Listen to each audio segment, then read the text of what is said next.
Welcome back to the channel, everyone. Davey Deathray here. How y'all doing? Wow, what a weekend it's been. Labor Day weekend here in the States. The last hurrah of summer. Summer is now. We can put it away. We can put it in a box. We can worry about summer come Memorial Day next May. Don't have to think about it again. Last day to barbecue. First day to officially put up all of your Halloween decorations and not feel weird about it. I think that's a great thing here. Not to say that some of you already haven't been putting up your decorations, but this is the day where it's, would maybe be more accepted socially, right? So, yeah, what a weekend Kate and I had. We went out, we escaped the city. We drove up to Prescott, Arizona, which is about 2 hours north of the Phoenix area. And not only that, but it's about 10 to 15 degrees cooler. So we've been used to like 110, 115 for a while. So when you get into the 90s, it's a cause for celebration. I swear to God, it feels so different to be in a non-humid place in the 90s than 110 with the humidity here in the city. And I know. They always say that Arizona is a dry heat, but not during monsoon season. It is absolutely not. It is a muggy, hot mess out here in the Phoenix area. So it was great to escape. Went paddleboarding for my very first time on Lynx Lake. That was great. I have a massive fear for the water because I never took swimming lessons or anything like that. So I made sure to have a life jacket and all of that. Didn't fall in the water once. I thought for sure I was going to fall in the water. Now, I didn't try to stand up on the paddleboard or anything like that. I kept my center of gravity low and had a total blast. I mean, just being out there in the water, it was very freeing, very liberating, a whole lot of fun, and just a really enjoyable experience. And also, like Prescott, man, I swear, if I could pick one place in Arizona to live, that would be the place. I'd rather drive out to Phoenix and go see a show or go catch a ball game and stay with a friend here in Phoenix than only occasionally get to go to Prescott, because Prescott not only is a relatively small town, super cutesy, but they have all food from all over. You can get the restaurants there are really awesome. There's a pizza spot called Grumpy's Sicilian that's right on Whiskey Row. Holy crap. I'm a massive pizza fan. And this is like New York by the slice. Oh my God, the pizza at Grumpy's is unbelievable. Great little cafes, all sorts of fun little bars, music at every bar you go into. And, yeah, they may be playing covers that you've heard a million times before, but you're not getting blasted out of the joint. Really, really fun, beautiful town. If you guys ever have the chance to visit Prescott, Arizona, I highly recommend it. You can camp like 10 minutes away and just drive into town. Like what we did is we were in nature for most of the time, drove into town for one night. I mean, really, that's all you need. And it was a fucking blast. So want to say what's up to everybody here hanging out in the chat. I'm just a little jazzed up because I missed you guys. Being away from you guys for a few days is a little tougher than I thought. And it was great to unplug in a sense and get away from it all, but certainly happy to be able to hang out with y'all again. And got to hang out with the members, the channel members earlier today. We watched an episode of Tales from the Crypt and had a little, more intimate kind of hangout, which is really cool. If you guys are sort of on the verge, if you're new here or if you're a subscriber and not a channel member, I highly suggest just giving it a chance. 99 cents for a month and you'll see what it's like. It's really cool. We get to hop on streams where it's just the members hanging out.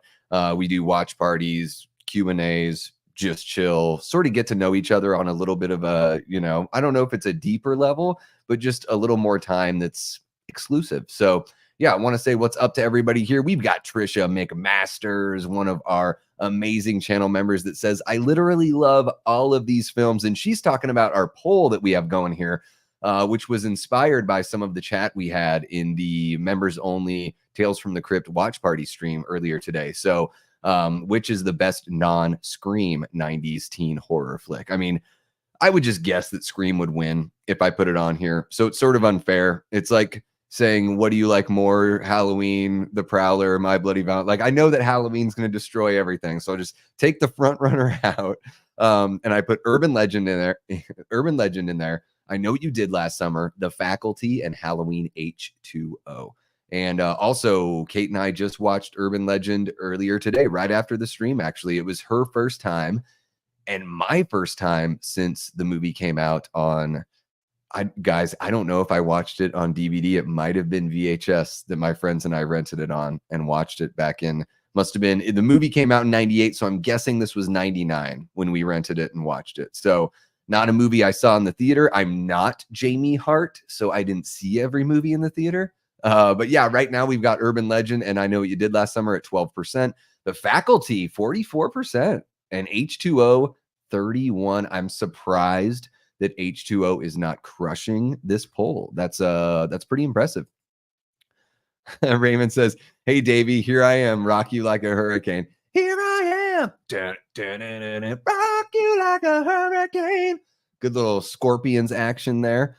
We've got Paula Fitzhenry. Welcome, Paula. Paula is a relatively new subscriber here. She joined in on the Killjoy Jake interview during Late Night with the Davey. So everybody let Paula feel welcome in the group here. It's always great to see new people.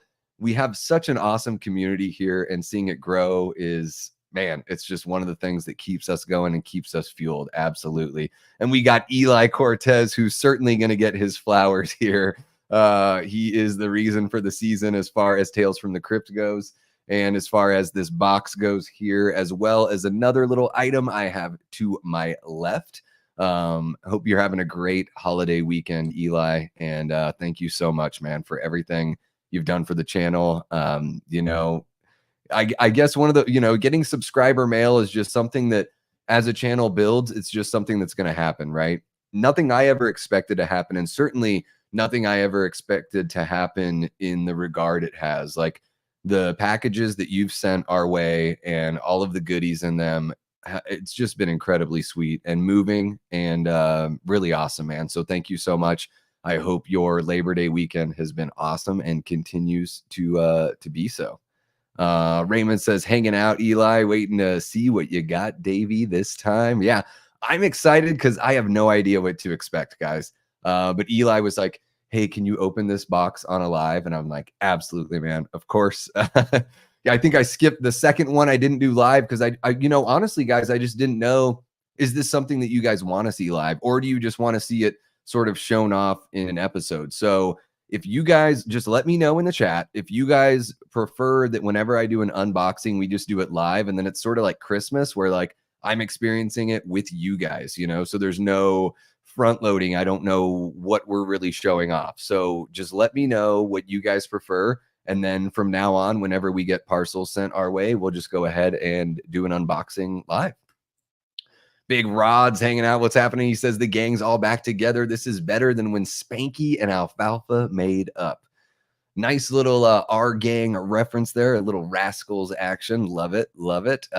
We got Gory Tiger in the chat. What's happening, Gory? Gory's got zombie jack-o'-lantern, alien skull, skull and crossbones. Oh, yeah. And we got Adrian James. Yo, Adrian. That's our guy. And we've got Robert the Wolfman. What up, sluts? We're back. I love that, man. What up, sluts is something that should be used by everybody. I think it's a lost art, is calling your friends sluts. How you doing, Robert the Wolfman? I got to do this for Robert. Ow, ow! There's our guy, Robert. Necromechanimal in the chat with a nice little stabby stab. Great to see you, Necro. Hope you're doing well. Gene Whitcomb, how has your Labor Day weekend been, Gene? I'm curious to know. Thank you so much for all the support. Gene is always jumping in, leaving sweet comments. You know, like a lot of you guys, just really pushing things along, defeating that algorithm in the name of the Davey Death Ray channel. I love to see it because, guys, we are 74 subscribers away from 1,000. We've already unlocked the hours that we need to get to the next lever. We're going to pull the lever on the next level of monetization. Once we get to that 1,000 subscriber, then we're fucking free range, man. We're going to be making the moolah. And you know what is great about making the moolah over here is we'll be able to pay some bills. We'll be able to improve on the channel. You guys have heard me say this before. I've already invested a whole bunch just in getting the channel going. So it'll be really cool just to see where we can take this thing and what we can do with it, truly. So really appreciate your guys' support. And I mean that as far as whether it's dropping a comment, hanging out on a live stream, being a channel member, sending packages like Eli does, like all of the support, every bit of it's appreciated. So it's not, you don't need to be all the way up here as far as like the give goes. Every single increment is meaningful to what we can accomplish here together as a channel, and we can grow together and make this something really, really special. Let's see here. Oh my gosh, I'm so far behind on the chat already. We have 21 people in here. That's friggin' crazy. You guys are amazing. I'm just gonna say this so I don't forget to say it later. I love you guys. Like showing up. You know, when I first started this whole thing, and I don't think I did a live stream till I was about like maybe 400 subs, something like that. And it was maybe like 6 or 7 people at first that were showing up routinely. Then that bumped up to like 12. And then it bumped up to like 15, 16. And here we are, 22 people hanging out in the chat. Man, the last late night with the Davey episode with Cody Leach has just blown up. The biggest video on the channel, easily the biggest video on the channel. And not only that, I want to say this because I don't know if some of the Cody folks are hanging out in on the stream right now, or if you guys are watching it after the fact. Everyone that came in here that was watching when Cody and I were chatting, when we said goodbye and Cody took off, all those people stuck around. We had like 45 to 50 people for another hour and a half of me just like talking to you guys and getting to know some of you guys better after the interview on Late Night with the Davey, which is massive. I mean, not only does it say that maybe we're on to a little something here, but also it says something about you guys, because you're not just following for the Cody Leach experience. You're following and you're interested in the person that he's collaborating with. So you guys as audience members are giving. And I think that's a huge thing. It's one of the big things I talk about here on the channel quite a bit, is like the audience sort of meeting halfway. I usually talk about it in regards to like film, right? Like you're watching a movie and maybe the filmmaker wants to do something that's a little experimental or a little out there. Sometimes we have to kind of meet them halfway, and we have to do that thinking for ourselves. And we want to make sure that we've got the best art out there to consume. And surely you guys that were brought over from Cody's discussion here on Late Night with the Davey stuck around, and just really pumped that you guys are giving the channel a chance. Raymond says, when I was a kid, Labor Day was the day my sister and I had to go to bed early again to start school on that Wednesday. Yeah, me too. Yeah, I think we usually started like back in when I was in school, it was like the last week of August, or maybe it was that first week of September. Yeah, I totally know what you mean. Now it seems like school starts in the beginning of August or end of July. It's wild. It is absolutely wild. Robert wants to know if Kate and I stopped in the meadery while we were up there. We did not. I didn't know there was a meadery there. Robert, I'm so sorry. Let me know the name of the meadery. Most of the time we were just out camping. So we only went into town just for, 6 hours, maybe 6 hours, 5 hours. It was like 7 p.m. We drove out there, hung out probably till about midnight, 12:30, something like that. Hopped around, grabbed some food, had some drinks and listened to some music. But we didn't really kick it around too much. But let us know. Yeah, let me know the name of the meadery. Hit me up with a DM, because the next time we go out there, it might just be maybe Kate and I take a trip out there and we can do some of those other little kinds of things.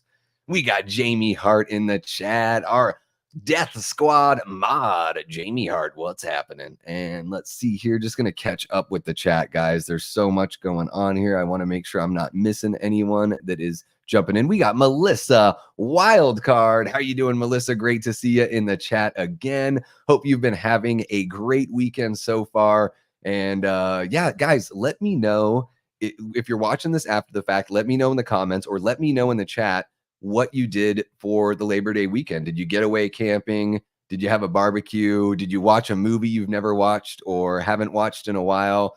Are you already getting ready for the spooky season? Let me know. I'm always curious to know what you guys are up to. The channel name, maybe it says Davey Death Ray, but really it's about all of us, right? This is our little church right here.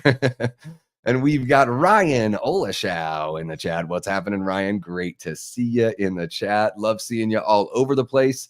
I feel like every chat I hop into, Ryan is there hanging out. Same with Adrian, same kind of thing. See Adrian all over the place. And you know what? A lot of you guys, I see Eli all over. I just saw Big Rod in Our Life in Horror. They're talking about Dawn of the Dead 04, giving it a little love for its 20th anniversary. I got to get Sam to watch the original Dawn of the Dead, huh, Big Rod?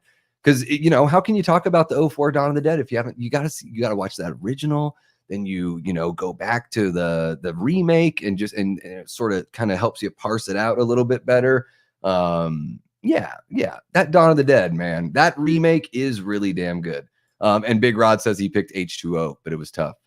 It is tough. It is tough, you know, and whatever you pick, when you guys are looking at that poll, whatever it is that's driving you, is it nostalgia? Is it like the quality of the actual film? Like, you know, just whatever you're feeling. We've got 24 votes so far, and the faculty's crushing it, man. 46%, which is kind of a landslide here. Because I was expecting that H2O was going to be in the lead. We got Gavin, our guy Mud Nelson, popping in, says still at work. I'm sweatier than the last time I saw you, though. Oh man, Gavin's still at work because that was hours ago. You've got to be getting going here relatively soon, right, Gavin? It's 8:30 now. It was about 2 o'clock when we were tuning in last time. So hopefully you get to say your goodbye to work and hello to a little bit of freedom here shortly. And we got Zub Zero in the chat. How are you doing, Zub? Great to see you. Always awesome to see a familiar face, especially because, you know, Zub pops in here or there. But I've seen you a little more often lately than not, and I love it. Thank you so much. Really appreciate you for dropping in. We got Blu-ray Addict. Blu-ray Addict, what's the latest Blu-ray purchase that you've had? If you're really an addict, I want to know, what's the last Blu-ray you bought? Put it there in the chat. Let me know. And we got Tyler Adams, our guy. What's happening, Tyler? Great to see you as always. Gene, I am doing great. Kate and I got back from our trip at about 4 p.m. yesterday. We had a little bite. We watched The Craft from 1996, which was Kate's very first time watching it. And it was my first time watching it since it came out on VHS. So it was really cool to revisit it. I had a fun time. We've been watching The Mentalist with Simon Baker and Robin Tunney. And so it was really cool to go back and watch Robin, you know, as a much younger performer, just, you know, getting to see her when she was kind of in her heyday. You know, she did like Empire Records and, of course, The Craft. And then it was really cool to see Nev in a different role, you know, same year as Scream, totally different kind of character. I always talk about this on the channel. I just like seeing, you know, creative people get to stretch and express themselves in different ways and getting to see exactly what they can do, you know, the full scope. And I feel like with Nev's performance in The Craft, it was really fun. And man, Fairuza Balk just scares the shit out of me in the best possible way. Like, I don't know, guys. Am I way off base for saying, like, if she wanted to play the Joker, like if they had a female Joker, holy shit. Fairuza Balk, especially the way that she performs in The Craft. I don't know what she's up to now because I haven't really heard her name in a long time. But man, like scary business for sure. Very expressive actress. Her face is just so interesting. And yeah, I just feel like she could really do something pretty nightmarish with the role. So I know maybe I'm just like way out of in left field thinking that. Not sure. But yeah. Doing great, Gene. Really appreciate you checking in on that for sure. And we got the Oct, 59 days until Halloween. Man, the Oct, I remember maybe the first time seeing you in a chat and it was like 180 days. You know what I mean? Like it feels like it's been so long, and here we are. We're in the home stretch, man. Just 2 months away. 2 months away from Halloween. So much to do here on the channel. So much to accomplish and achieve here. I am so excited because you guys know we've already got Late Night with the Davey is booked through September. So if you guys are brand new to the channel, and even if you're not and you want to set your notifications, I mean, go ahead and hit the bell anyways, because I ain't wasting your time when I post something. It's something that I really think is worth your guys' time to share, whether it's a behind the scenes kind of private thing or if it's something to do with the channel. Just hit that notification bell. And then also, you know, set the notifications for any of those streams you're interested in. We've got, man, in September for Late Night with the Davey, we're kicking things off. We've got That Horror Couple are coming up this Wednesday.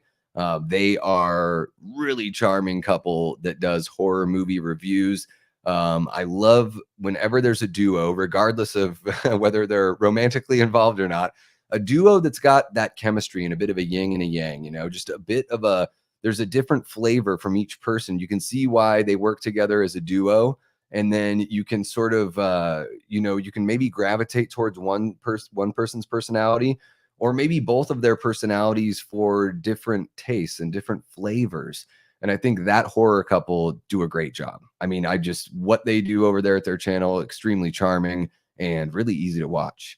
And then after that, we've got Jared Bankins, who is an actor that I'm really pumped on. He was in the Twisted Metal TV series, which is really how he came to the forefront of my mind, because after watching that show, it was maybe like the second or third episode, I was like, this guy would play Freddy Krueger like a total badass. Like, this guy's character that he's playing right now in the show is relatively similar to the kinds of traits we would see in Freddy Krueger.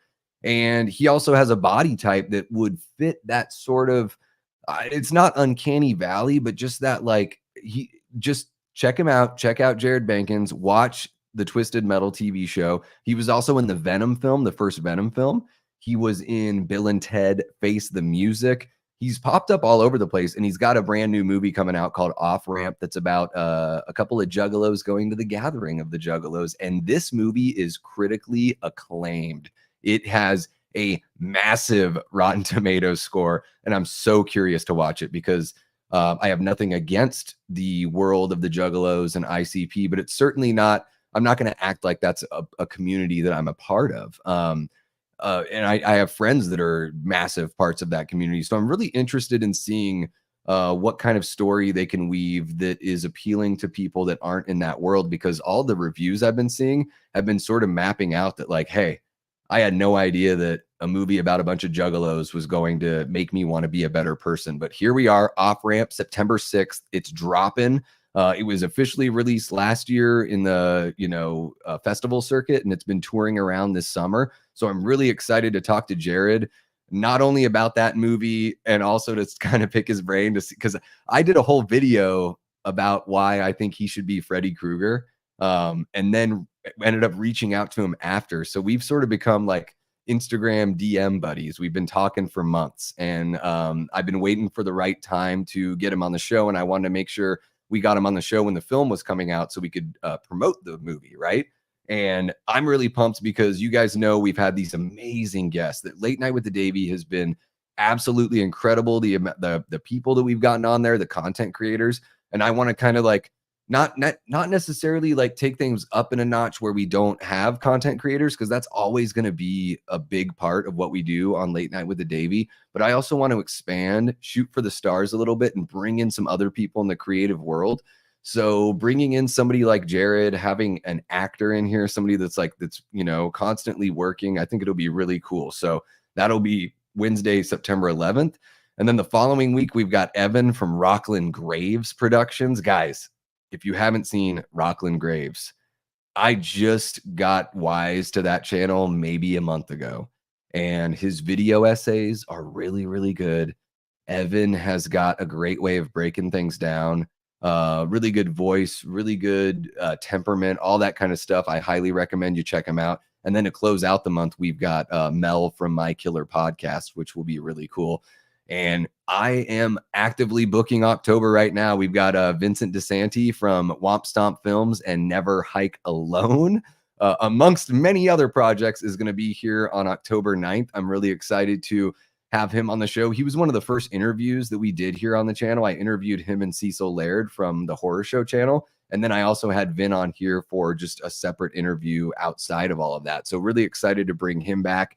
And I've reached out to some big guns for the rest of October. So we'll see how that goes. But I'm really, really looking forward to what we can do here, especially with Late Night with the Davey, because I think that is going to be how we carve out our spot on this channel and within the space of YouTube, is that late night talk show format. I think we're onto something, guys, and it would have been nothing without your support. So thank you so much. And let's see if we can catch up here on the rest of the chat. See, Gavin needs some money for tattoos. So there you go. You can find his Venmo and you guys can help him get more tattoos. There we go. And we've got Liana Beveridge in here. Am I saying your last name correctly, Liana? Let me know. It's great to see you in here as well. Liana, I think you may have seen me over on Drum Dum's channel because I think that's the first time I saw you in a chat, and then you popped on over here. Correct me if I'm wrong, but welcome. Thank you so much for checking out the stream. And we're going to get to the action and everything here relatively soon. You know, sometimes, Liana, I just get on a thing and I just talk. You can tell that other than my cats and Kate and my wife, Kate, you know, it's like I don't get to hang out and chat with a lot of people. So sometimes it's just blah, blah, blah, blah. Yeah, and Big Rod says clerks did it best, to quote Jay, sup sluts. Yeah, that's been something my brother was and his friends would say that to each other like even before all of that, you know, late 90s, early or late 80s, early 90s kind of time. Yeah, I love that. I love the what's up sluts. It's great. It's great. Death Squad. This is the Death Squad right here. Booyah. See, 73 to go. So Raymond, we've gotten another sub since the stream started. That's amazing. And Gene, you were absolutely right. You are a nice person. And it's not even just being a nice person, Gene. You take the time to leave the comment. And so not only are you nice, but you're sweet and you're thoughtful. And that support is so appreciated because, you know, I like to think of myself as a nice person. I don't leave a comment on everything I watch, but Gene, you are so amazing. Really, guys, every comment you leave, every bit of engagement helps the channel. So I love seeing that. Trisha says, we went and saw Trap last night. My teens and I loved it. We had a blast. I've not seen that one yet, Trisha. I'll probably wait for it to hit the streaming and everything. I heard that, you know, Josh Hartnett was great. And then I heard that there's a bit of, you know, I heard that you have to make a lot of concessions as an audience member. You have to believe a lot of the absurd sort of plot conveniences, which I think that sometimes it's sort of like, hey, you're either along for the ride or you're not. I think that everyone sort of has that tipping point because anytime you watch a movie, you have to believe in the contrivances. That's just, and anytime you're experiencing storytelling, it's all contrived, right? So it's all about like your own barometer of like how much is too much and what that sweet spot is for sure. We got Nicholas McMath. What's happening, Nicholas? Great to see you. It feels like it's been forever, man. I hope you've had a great back end of the week and an awesome weekend here. He says, hey, Davey, how are you doing today, man? There are 13 likes. Thank you so much for letting me know about the likes, Nicholas. But we've got over 20 people in here. So I challenge you guys to, it looks like there's 16 likes as of now. Let's get that like count up. Let's have a little fun with it. Let's get crazy. You want to get nuts? Let's get nuts. And we got Lamontre Gillard in the chat. What's happening, Lamontre? Great to see ya. Love seeing you hopping in here. Hope all is well and that work is going well for you and you're able to, you know, that you're working on something that you're really excited about right now. Let us know in the chat. And we've got our guy Prince in the chat. What's happening, Prince? Great to see you. Let's see who else we got before we really get to the goods here. Trisha picked H2O. I'm not surprised about that, Trisha. I think when I put up that poll, I was like, I know what Trisha is going to pick for sure. Raymond says, watched a bunch of movies then this morning, started getting ready for football. Dude, I am so pumped. You guys, I am a big sports fan. You guys know me as a music and movie nerd and all that stuff. I'm a big sports fan too. I love baseball, hockey, football, really love them. And I don't talk about them a lot here because, you know, we kind of come here to talk about, you know, the movies and all that kind of stuff. So we don't really talk about politics and I don't really talk about sports. But hopefully I get the opportunity. In fact, there is a YouTuber who I just booked for November who has over 600,000 subs, and he's my favorite sports YouTuber. I am so pumped to bring him on. And, you know, anything can happen between now and then. So I don't want to bank on it and I don't want to drop the name because I'll, you know, end up confirming in October that the date looks good. But I was blown away when I reached out to this person with a DM. I didn't really expect a response, but I decided, hey, you can shoot your shot and just see what happens. Got a response that day. So again, the YouTube community is incredibly humbling and supportive. And having him respond to me, it was just absolutely amazing. So hopefully that works out in November. But yeah, I'm really pumped for football, Raymond. Really, really pumped. And let's see who else we got in here. Nicholas says, Davey, I'm probably seeing Deadpool and Wolverine tomorrow for the second time. Hopefully I feel better tomorrow. Are you under the weather now, Nicholas? I'm sorry to hear that. I hope you feel better tomorrow as well. I'm still waiting to see Deadpool and Wolverine for the first time. Still haven't seen it.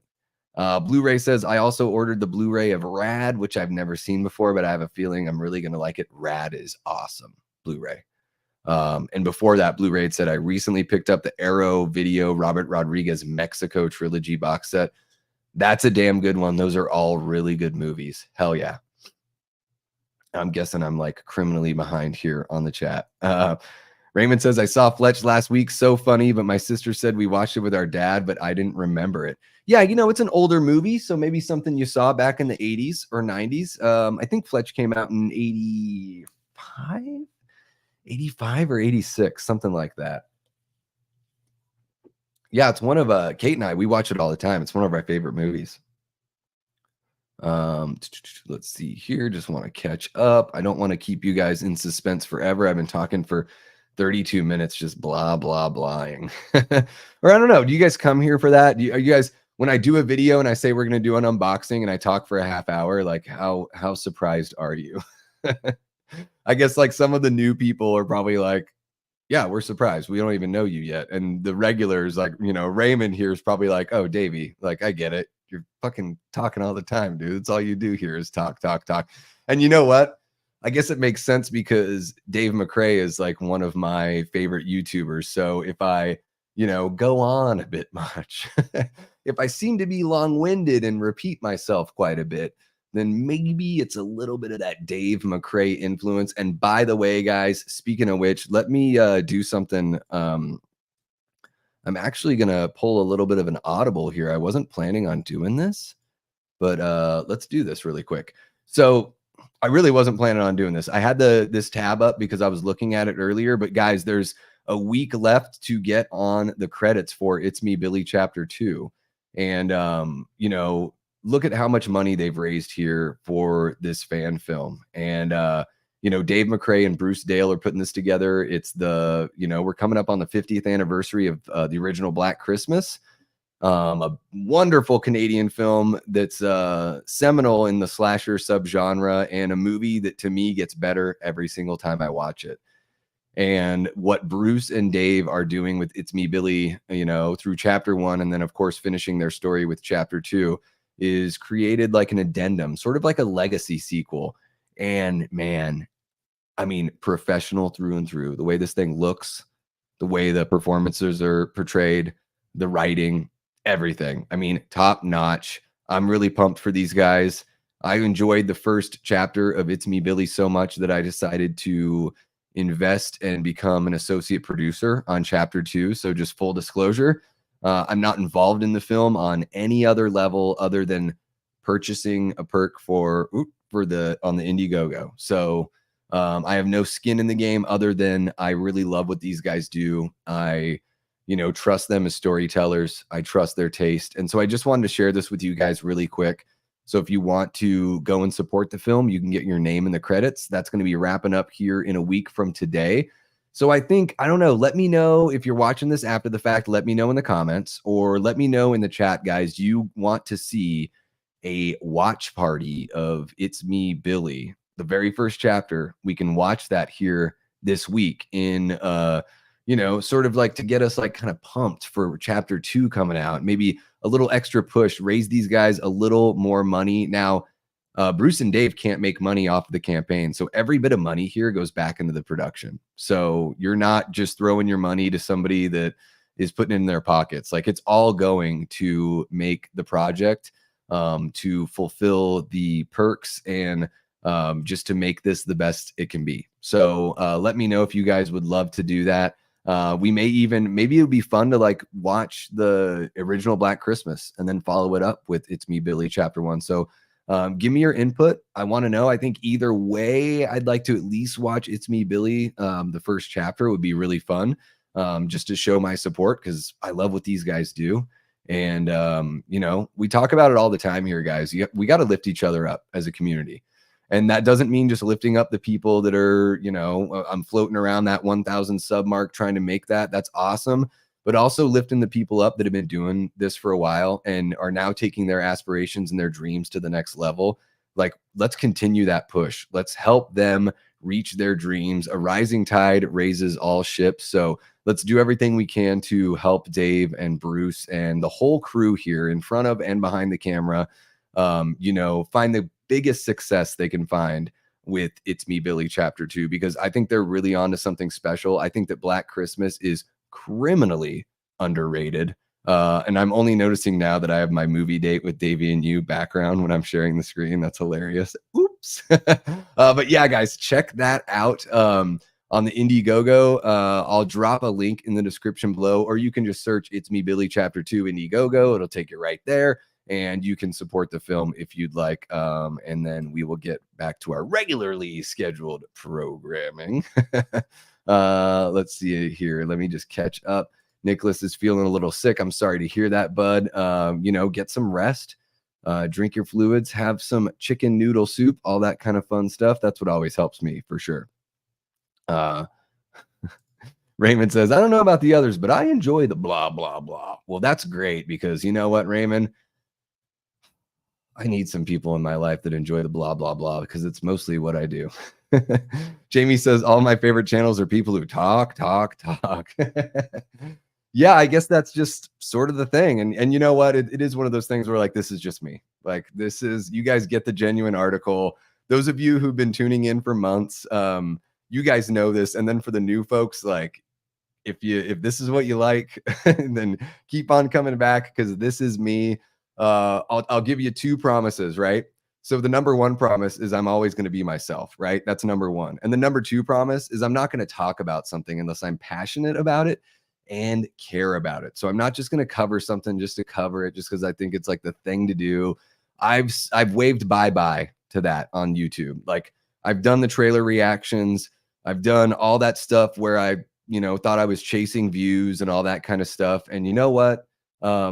It felt a little bit like work. And then when you don't see the reward and it feels like work, you're like, you know what? I'm just going to lean into what's already working. And I'm going to make sure that no matter what, when I'm flapping my mouth here, that I mean it, because you guys can tell. You guys can tell and I can tell, right? So it's like, I want to give you my best energy all the time. And the only way I can give you my best energy is to not be a phony baloney bitch. So that's what I can guarantee. You're going to get the genuine Davey. And you're only going to get me talking about shit I care about. And if I don't care, I'm not talking about it. Or I'll say I don't care. How about that? And it doesn't mean that we can't do fun stuff like maybe a members only, like a trailer reaction thing where I actually finally watch trailers. But you guys know how I feel about trailers. Once I'm interested in a movie, I don't even want to watch them anymore. I'm just so disenfranchised with it all at this point. So yeah. And then Paula says, she really did like the first It's Me, Billy. So hell yeah, Paula. This is your opportunity. If you haven't already become a part of the Indiegogo campaign, I can't remember how much it is. Let me see if I can find out right now. But I bet getting your name in the credits, let's see here, $10. $10 to get your name in the credits. So like most people spend more than that when they go watch a movie that they might hate in a theater full of people that are talking and crunching popcorn next to them. So for $10 for a movie you can watch for free as many times as you want, for $10 to have your name in there and to be a part of Black Christmas and horror history forever, I think it's a pretty good deal. And we got Our Life in Horror. What's happening, guys? I would imagine, is this Sam? Is it Brendan? Is it Sam and Brendan? I was just watching them talk about Dawn of the Dead 04, a zombie movie that I really enjoy. Man, I really have a fun time with that. And I had severe doubts going into that. That movie came out when I was 21 years old. And I'm a huge Romero fan. He's my favorite director. And I just had a bad feeling about it. And man, was I wrong. I watched that movie in the theater opening night. I went right back the next day and watched it again because While it is different, it is a modern take on Romero's classic. I don't think it does anything to undercut the original. I think it definitely, they knew that, hey, if we're doing this in '04, we need a bigger cast. We need more kills. We need some sensationalization. Wow, is that a word? We need to sensationalize the film. Sensationalization. Holy crap. If I just invented a word, let me know in the comments and in the chat. But I think that Zack Snyder, like, that's the perfect movie for somebody like Zack Snyder to do. Like a Dawn of the Dead, like high octane reboot or remake. Amazing, you know? Boom. All right. So we'll do the live watch party for It's Me, Billy. Let me see if there's a version, like a free version of Black Christmas streaming or something where I can drop a link in the description. If we want to do a Black Christmas, then It's Me, Billy with a follow up. Nicholas says there are 20 likes. Hell yeah. Hell yeah. Tyler still needs to back the film. So that's great. You know, and it's a reminder for people that have bent to back it the whole time. We've only got a week left, guys. And again, I have no skin in the game. I purchased an associate producer perk, but there's other than what I purchased through the perk package, that's all I get. I don't get anything else. The actors get paid, the crew gets paid, and they should, rightly so. There's nothing for the people that purchase the producer perks. It's not like a standard film where producers make like points on the back end. There's nothing like that or anything. So I'm just talking about this movie because I'm passionate and I want to support Bruce and Dave. What's happening, the Ribbit? Great to see you again. Love it. Love seeing the Ribbit, our guy from Killjoy Jake's channel. Just a big bulging Abobo body from Double Dragon with a sweet little cutout of Killjoy Jake's face. Amazing. Toronto Freddy says, what's in the motherfucking box? We're going to find out soon. I've been blahing forever. We appreciate you for stopping by the Ribbit. Absolutely. Happy Sanjo gifted a membership. Who got that membership? Let's check it out if I can stop burping for 2 seconds. Who got the membership? Paula Fitzhenry. I almost said Fitzgerald just because I don't know why. Fitzgerald's just always on my mind. Paula Fitzhenry is a member now. Welcome, Paula. How about that? You've been a sub for just about a week and a half, a little bit more than a week and a half, and here you go. You've got a membership. That is so awesome. Now you can check out some of the membership posts that I do. Sometimes, guys, I share posts like on my trip recently, and I only shared it with the members. Really fun stuff, just a little behind the scenes, real life Davey kind of stuff. Nicholas enjoys that I'm talking all the time. That's great. Trisha says, happy Sanjo, you are so awesome. Yeah, Koi, I've lost count, man, of all the memberships you have donated since membership opened up. I think the first day you did maybe a pack of 5, maybe 2 packs of 5, and then you've just been kind of slow dripping them. And Koi has also been dropping super chats. Even in our member hangout earlier, he dropped a super chat, which is incredibly kind.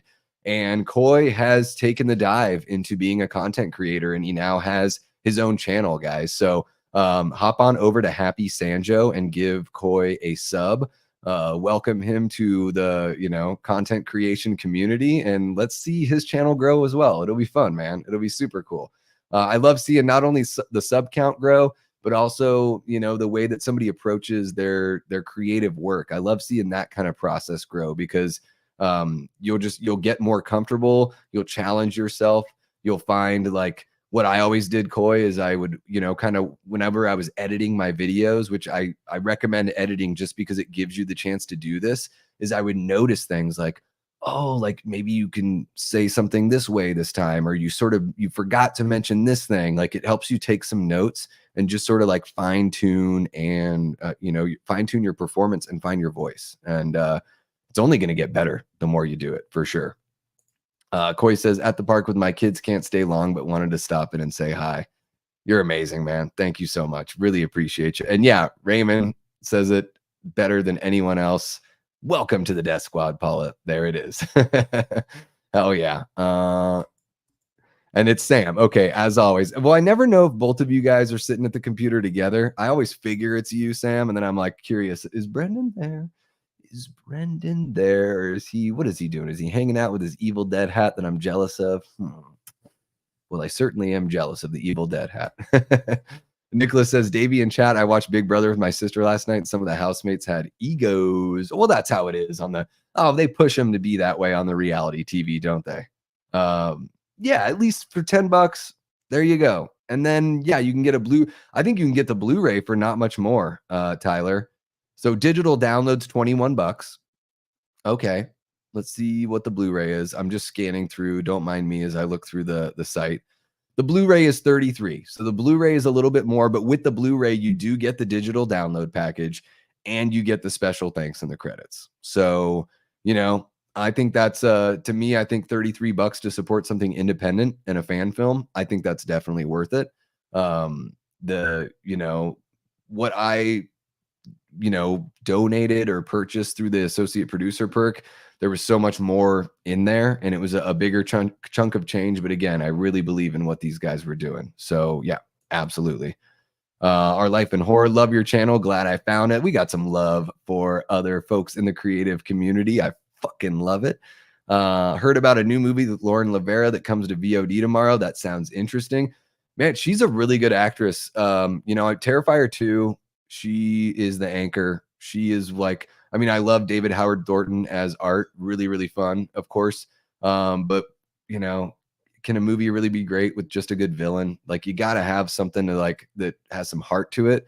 And Lauren Lavera as Sienna, yeah, really brings it home. So I'd love to see her in something else and just see what she's like as a performer outside of the Terrifier universe. But yeah, talented actress. Obviously a lovely, lovely lady. So wish her all the best in her career for sure.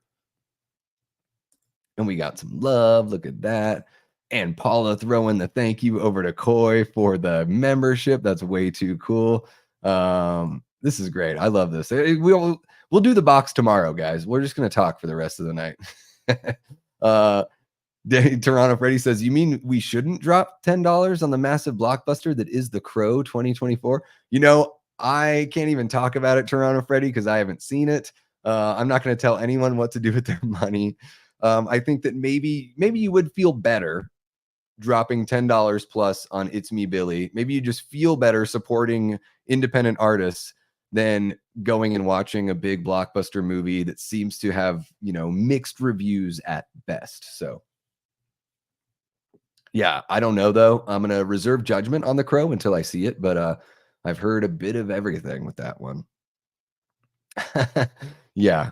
Sensationalization. That's just wild. I'm not going to get over that. And then Coy just picked up a sub. That's amazing. Sometimes Brendan is lurking when Brendan lurks. Happy's dropping a super chat here. $5 from Coy says, been struggling from an eye infection, so I haven't posted. Kid got it and messed me up. I'm on the rebound though.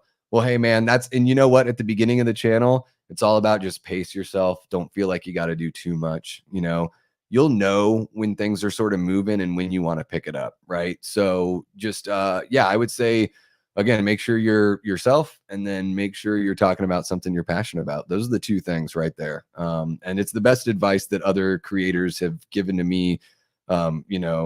At the beginning of my journey and all the way up to now, is just make sure you're talking about something that you're really passionate about. Somewhere up in heaven, Brandon Lee is smiling that the new Crow bombed. Oh my gosh, you guys. Thanks, Trisha. You guys are super nice. I haven't posted recently, but more stuff coming soon. Hell yeah, man.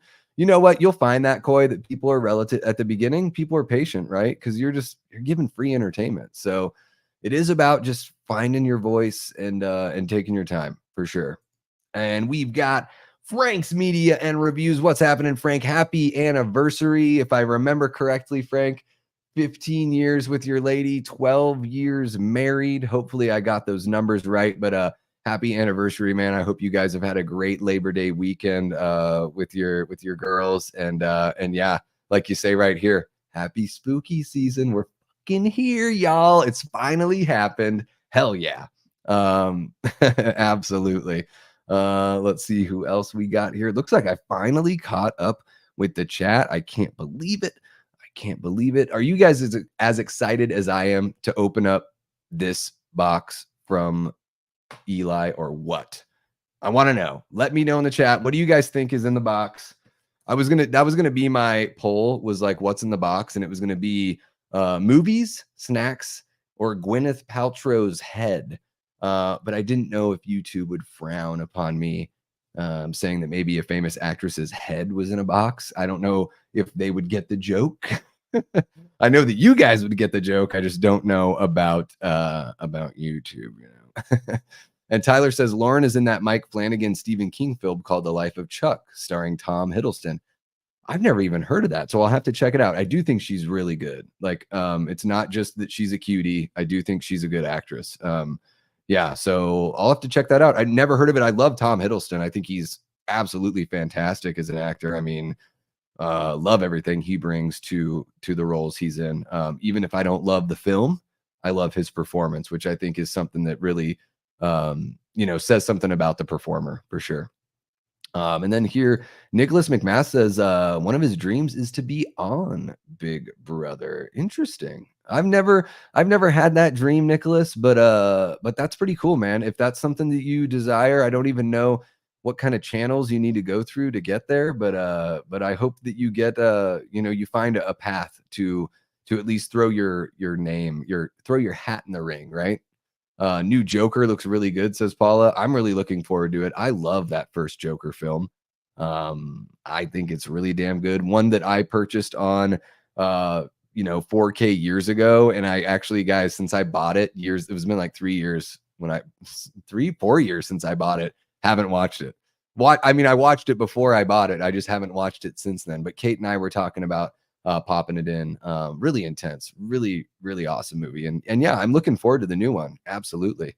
Let's see here. Holy crap. We've got Frank Riker dropping $5, says for you, Davey. Thank you so much, Frank, man. Really appreciate it. I love everything that you and Darren do over there at the Slaughter and Lamb Movie Podcast. You guys are not only an inspiration for what we do here at this channel, but man, just such an awesome spot for so many people to come together. The community that you guys have built, every time I hop in a chat, it flies by, full of familiar faces from Dave's channel, from Wolfman's Got Nards, just from all over the place. I love seeing that intermingling. And of course, a lot of people that are here in the chat tonight, Frank, I'm sure you recognize their names as well in your chat. And it's just one of the great things about the horror community on a whole in YouTube. So supportive. And then here you are dropping $5, showing your support as well. So really appreciate that, man. I got to meet Frank and Darren at H45 almost a year ago. It was about 11 months ago. And it was really cool because I've been watching them for years now. And they were so kind and gracious. Darren gave me a little enamel pin that I have on my Halloween hat right next to my H45 pin. And I have a little keychain as well.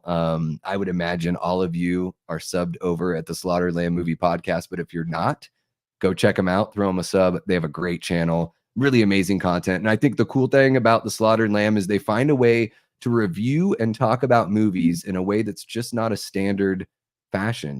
Doing the best and worst is a really cool approach, right? Because they still get to review. They still talk about everything that's important to talk about when you're reviewing a film, but they're doing it within their own structure that they've created by picking, best and worst line, character, kill, moment, like all that kind of stuff. And they find like in that roundabout, you get to talk about everything. So very creative. Love their channel. I could talk about the Slaughtered Lamb Movie Podcast all fucking day, so I might as well stop myself here. And let's see what else we got here before we really get going. There you go. Of course, Frank. Hope you guys are having a lovely time. Tell your wife we all say happy anniversary as well. The people that are supportive in the background, the wives, the friends, the husbands, all that kind of stuff, the people that are there supporting the folks in the creative community, the kids, all that kind of, it's massively important because, doing YouTube takes quite a bit of time and dedication. And so every little bit of time you're spending away from your family, doing something that you're passionate about, it's, we're just so appreciative of those folks for, it's not like they let us do it, but for understanding that that's kind of what we need, right? It's I talk about it all the time here on the channel. It's about like expressing yourself, mental health, building community. I always tell you guys, it's like hanging out with friends. Every time I hop on a live, it's like I'm hanging out with my homies. I friggin' love it. I friggin' love it.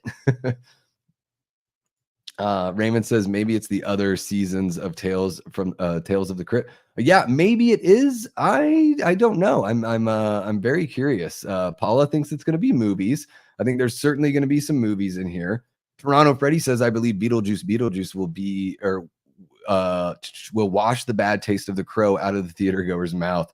Yeah, Kate and I are definitely going to watch that one. And I don't do, reviewing every movie is not what we do here on the channel. But when there's something that we're passionate about, we review it here. And I would imagine that we will review Beetlejuice. And I think that'll be Kate and I that will be doing that one, because the original Beetlejuice is one of her favorite films of all time. So it's right up there for her with like Pirates of the Caribbean. So yeah, I would say bank on that one. We'll watch that and we can come back and shoot a little review for these guys, or for you guys. I don't think we're going to try to like beat the clock on it and try to get it out that like very first night, but we're not really, I can't keep up with the Joneses as far as all the reviews go, for sure. I don't know where this is from, but what's in the box? It's from the movie Seven, with Morgan Freeman, Brad Pitt, and Kevin Spacey. So it's a very pivotal scene in that movie. I don't want to spoil it, even though I already kind of have. But if you haven't seen Seven, I recommend it. It's a good movie. It's a really good movie. Frank says, when the zombie apocalypse happens, we'll all be strangers. I need my water and porn and won't share. Fair enough, Frank. Spoken like a true New Jerseyan. I love to hear it. That is the East Coast way. Tried and true. And Frank always wanted to be on Road Rules. All right, so we're kind of getting out our, what kind of reality show did you always want to be on? That's funny. I always wanted to be on like a quiz show because I'm just full of useless knowledge. Get me on Jeopardy. What's happening, Kyle Curtis? Great to see you, bud. Flet's Movies and Pop Culture 13 representing. Go check out Kyle Curtis's channel. Go give him a sub. He's always having really cool live streams, interviews with filmmakers, actors. He recently had, why is the name escaping me right now? Brad. I'm like thinking Chris Duran, but I know Chris Duran is from H2O. Who's the guy that played Michael Myers in Halloween Resurrection? Let's see. Who was it? Brad Lorre. And now it comes to me as I'm searching. He just had Brad Lorre on the channel. So yeah, go check out his channel. Give him a sub. Always doing a bunch of fun stuff over there for sure. Okay, guys, I think everyone is pretty much saying what's up to each other. And I think we're at a spot. What do you think? Almost an hour in. Can we get to the box? Can we get, and that's what she said. Hey, we're an hour in. Can we get to the box? Let me just make sure I put my phone on do not disturb here. Tyler's gonna see, I'm guessing you're talking about Beetlejuice. Need to see it on Thursday. Be driving to LA that day. All right, guys. So I'm gonna start cutting. I got my trusty little Leatherman here. Always, use caution when operating a knife. Don't hurt yourself, right? So let's cut this bad boy open. Eli really did a job here on the tape, which I do appreciate because you can never be too careful, right? Let's see here. Okay, there we go. You guys like the narration? Is this like ASMR?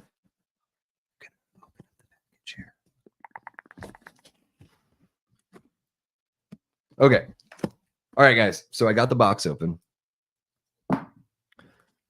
Some bubble wrap here. So nothing has been spoiled so far. I'm so excited. I just don't even know what to think. Oh my God. All right, Eli, are you there? I think I saw you chat not too long ago. I just want to make sure you're not on a bathroom break or anything like that. Trisha says, I used to love watching Road Rules. The good old days. Yeah. I watched the Real World like way back. So Real World for me, like I think I watched the first 3 seasons. I really liked Real World 2. I think that's the one that was in LA. With like John, the country boy. That's like what stands out to me from that one, the country guy. True story of 6 people pick to live in a loft and have their lives taped to find out what happens when people stop being polite and start being real. The real world, California. You guys know what I'm talking about, right? Am I the only one? I don't know. Tyler's starting to think there's no box. It was a ruse. That's right. All right, everybody. Until next time, I've been and will continue being Davey Deathray. No, just joking. There is a box. I have it right here. Zip, zip, zip, zip. Puck. Yeah, that was Real World 3 in San Francisco. I remember that one quite a bit. I thought it was totally bullshit. Puck got kicked out, and I thought it was extra bullshit that David got kicked out in Real World 2. That was pretty brutal there. I figured like the whole point of Real World is that you really shouldn't be able to kick somebody out unless something truly violent happened. In either case, in those 2 cases, we don't have to get into it right now. You guys can do your own research, as Aaron Rodgers would say. But basically, Puck got kicked out because he didn't get along with Pedro, which is odd. And then David got kicked out because he had a bit of a, I don't know what you call it, like a fun little play fight with a couple of the girls. I think it was Beth, and I can't remember what the other girl's name was. But they basically said they accused him of trying to assault them.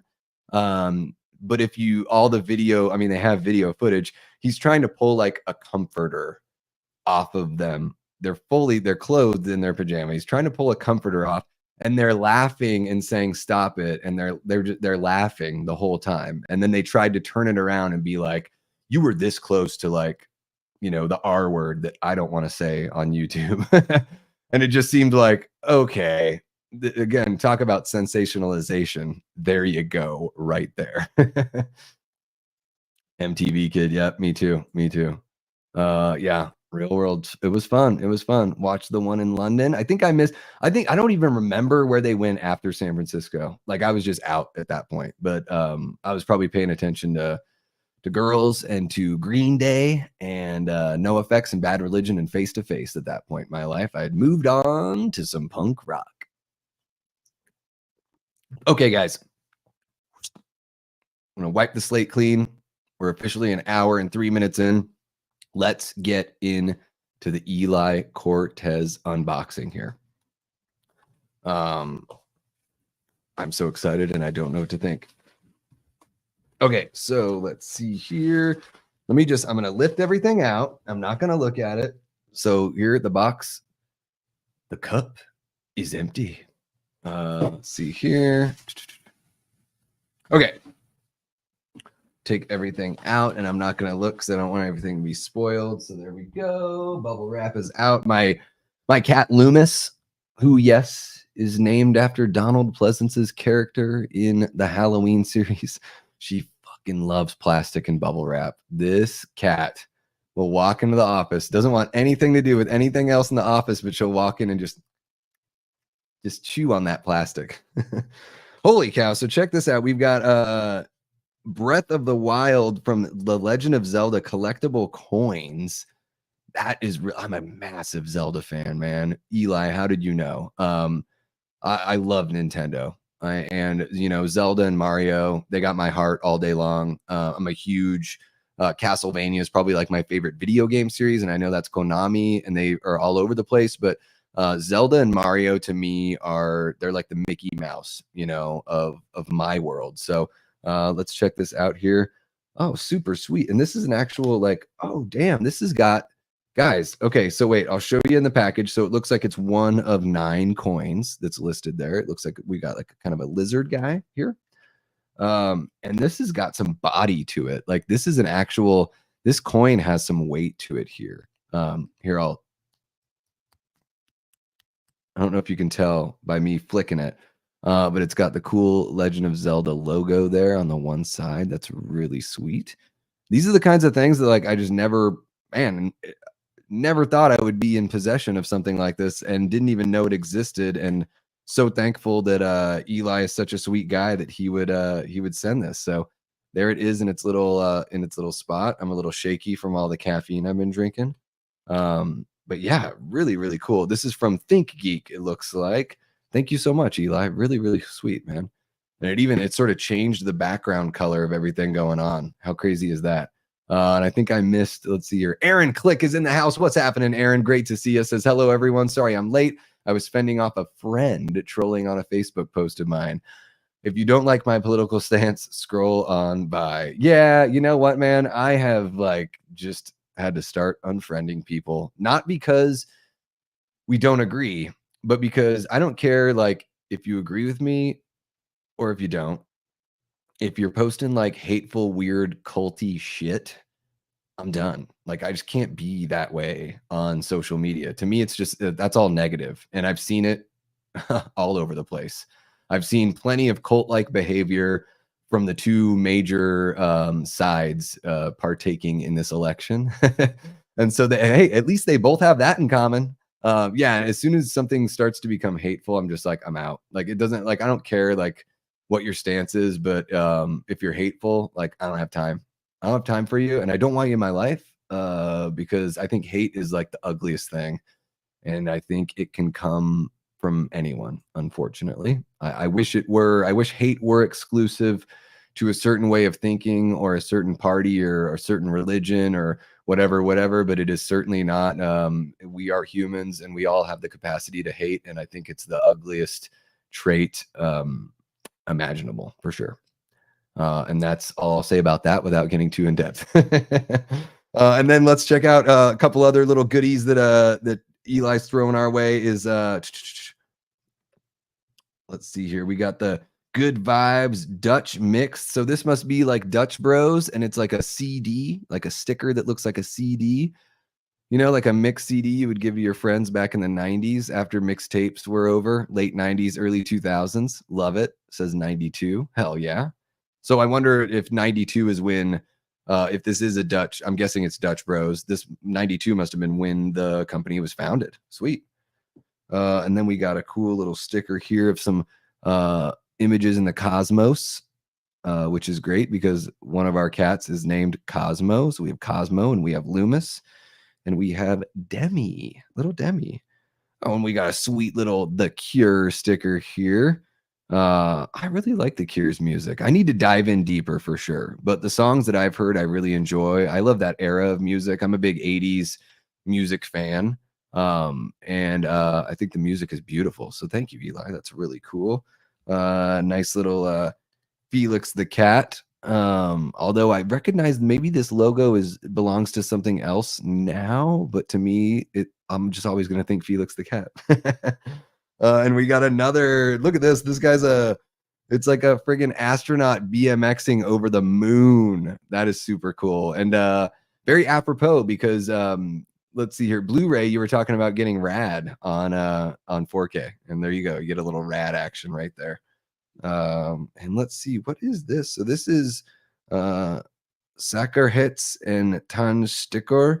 So this must be German, right? Is this German? I don't know what language this is. Maybe you guys can help me if somebody out there speaks German. If you can let me know. I don't know what this is. I would imagine it's like an old ad or something like that. But man, whenever Eli sends packaging or a package, there's always some really fun like just kind of random cool shit. Really, really cool. Fun stuff, man. Let's see here. I just want to make sure I'm not missing out on any. Everyone's talking about reality shows they love. This is amazing. Nicholas says, I didn't know you're a big Zelda fan, Davey. Yeah, Nicholas, I don't talk about video games a lot here, but it is a passion of mine for sure. To me, I think video games are like the most healthy form of escape. It's for me, like playing an old retro game just makes me feel like a kid again. And I really appreciate that. So, while I haven't finished every Zelda game or anything like that, like even if I can just, step away and play some Castlevania or something like that for, 20, 30 minutes, it just sort of helps me kind of reset a little bit. And yeah, I grew up playing Atari, Nintendo, and Genesis. Never owned a Super Nintendo, but I love that system to death. And if I had to pick the most underrated system of all time, it would be the Nintendo GameCube, I think is the most underrated system of all time. Resident Evil 4, y'all. That's all I'm going to say. Fucking Resident Evil 4. Brother Fluff Salisbury, welcome to the chat, bud. Hope you are doing well. Always great to see you. And I hope you've had a great Labor Day weekend here. Hopefully you got to, maybe get out of town or have a sweet barbecue, something like that. And Tyler says a token of Zelda appreciation. Absolutely. Brother Fluff says whoever votes for me gets a karate trained monkey. Oh, for president, right? That'd be great. Hey, Davey for president. Not a bad idea. Not a bad idea, Aaron. Oh man, people would probably say the ugliest shit about me. The people in my past that didn't get what they wanted out of a relationship with me would probably say all sorts of terrible things. I wouldn't stand a chance, Aaron. I wouldn't stand a chance. Plus, I enjoy cannabis way too much to be taken seriously. No one would take me seriously. Yeah, I don't know. It'd be fun though, right? It'd be fun.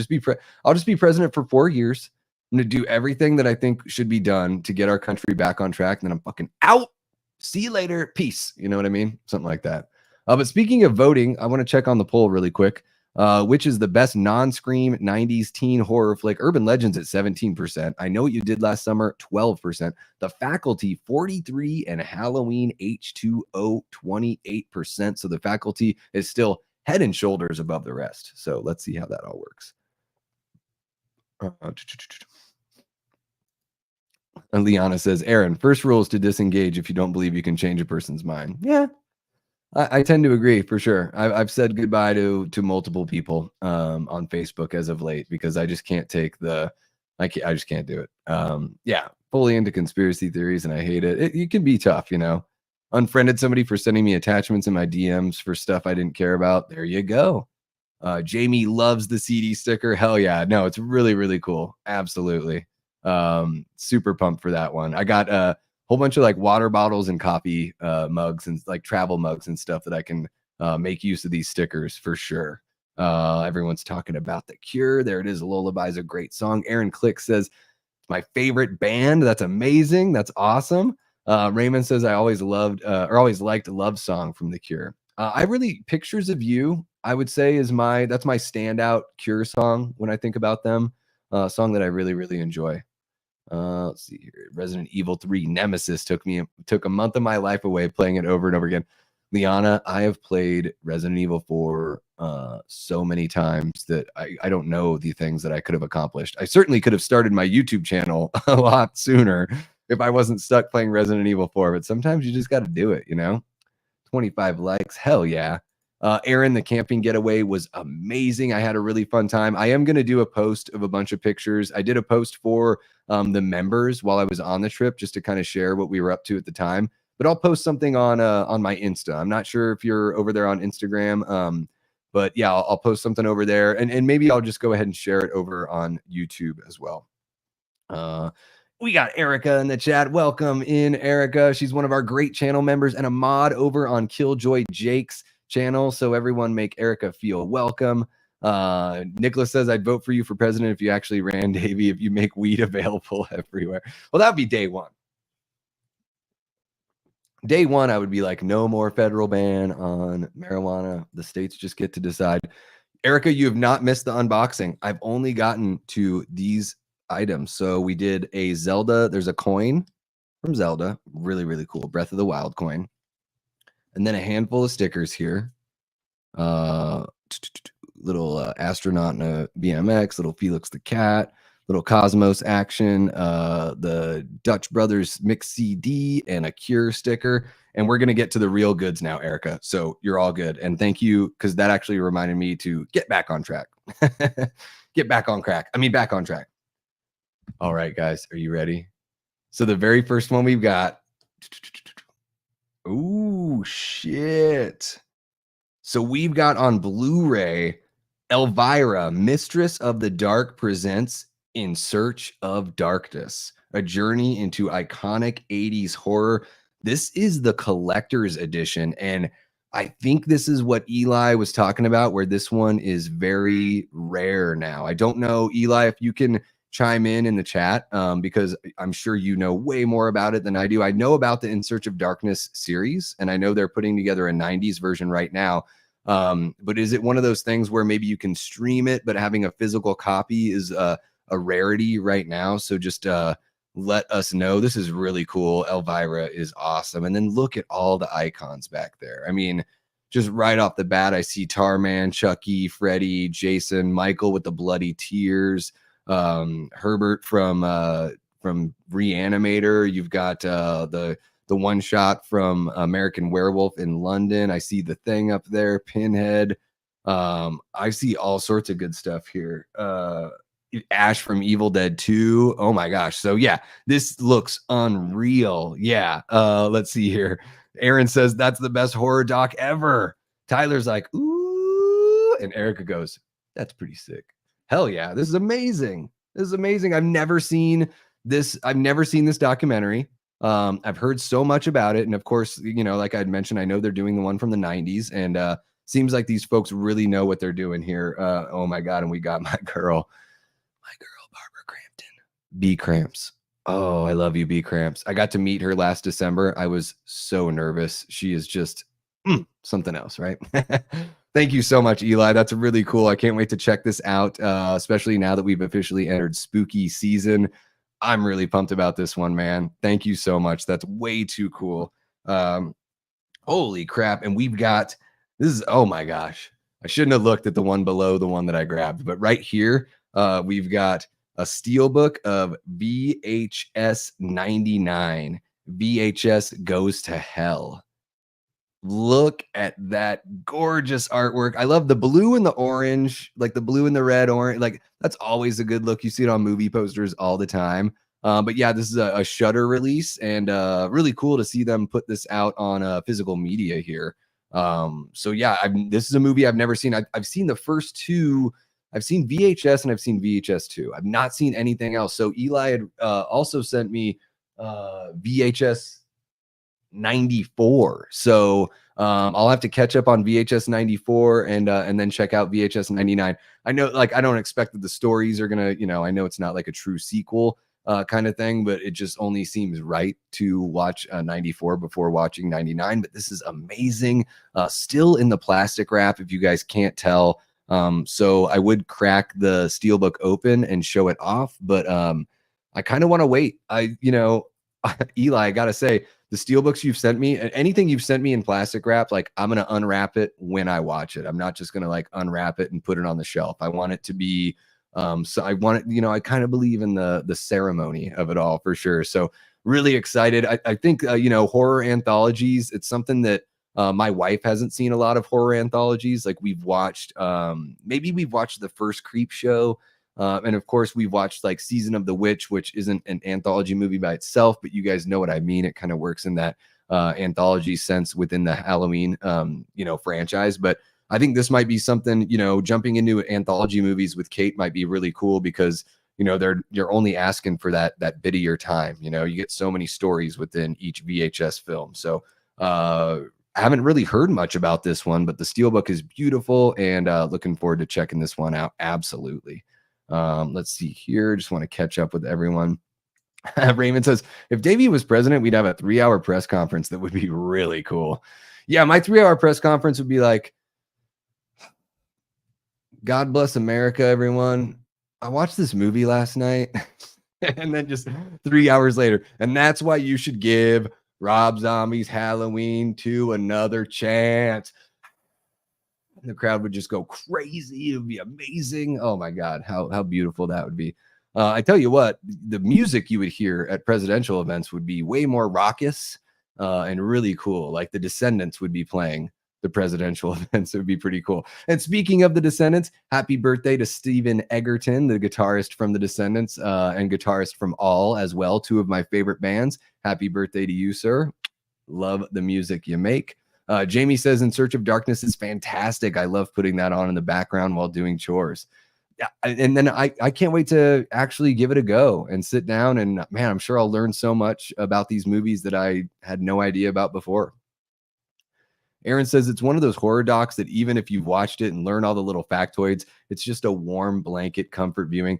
Yeah, I that's amazing. So you and Jamie are kind of on the same page there, Aaron. Like, yeah, that's what I do with like I'll put on, you guys have heard me say this, I'll put on Friday the 13th, whatever. It doesn't even matter like which one it is, or even Halloween Resurrection and do some chores. And like, I have a great time with it. So That's awesome that you guys both kind of have that similar feeling. I love like the deep dive documentaries, especially like on the old Romero movies. Like I love jumping in and watching like a feature length documentary about one movie. So I can only imagine that In Search of Darkness is going to be something pretty special. And Jamie says the VHS films are super fun. Erica's only seen the first one. Raymond says, I like the first two parts of In Search of Darkness. Haven't seen the third one yet because it's so long. Erica needs to rewatch and move on with the VHS franchise. And you just noticed my shirt? Yeah. So if you just noticed it, you can only see Jason and Leatherface here, but let me stand up and show you guys. We've also got Michael and Freddie. How about that? How about that? I call it my day off shirt because it's my day off shirt. I love my day off shirt, and it's my day off shirt because it's my day off shirt. There we go. Little song for you. Paula, never seen VHS. You know what? If you want to watch, like, if you like Tales from the Crypt or you like just anthology, like not, I would say, how long are the segments in the VHS movies, guys? Like 20 minutes, something like that, 20, 25 minutes, and you get a handful. So it's cool because you can sit down and watch the movie and you're not invested in this big, long story. You get a bunch of, smaller stories that work really well, for sure.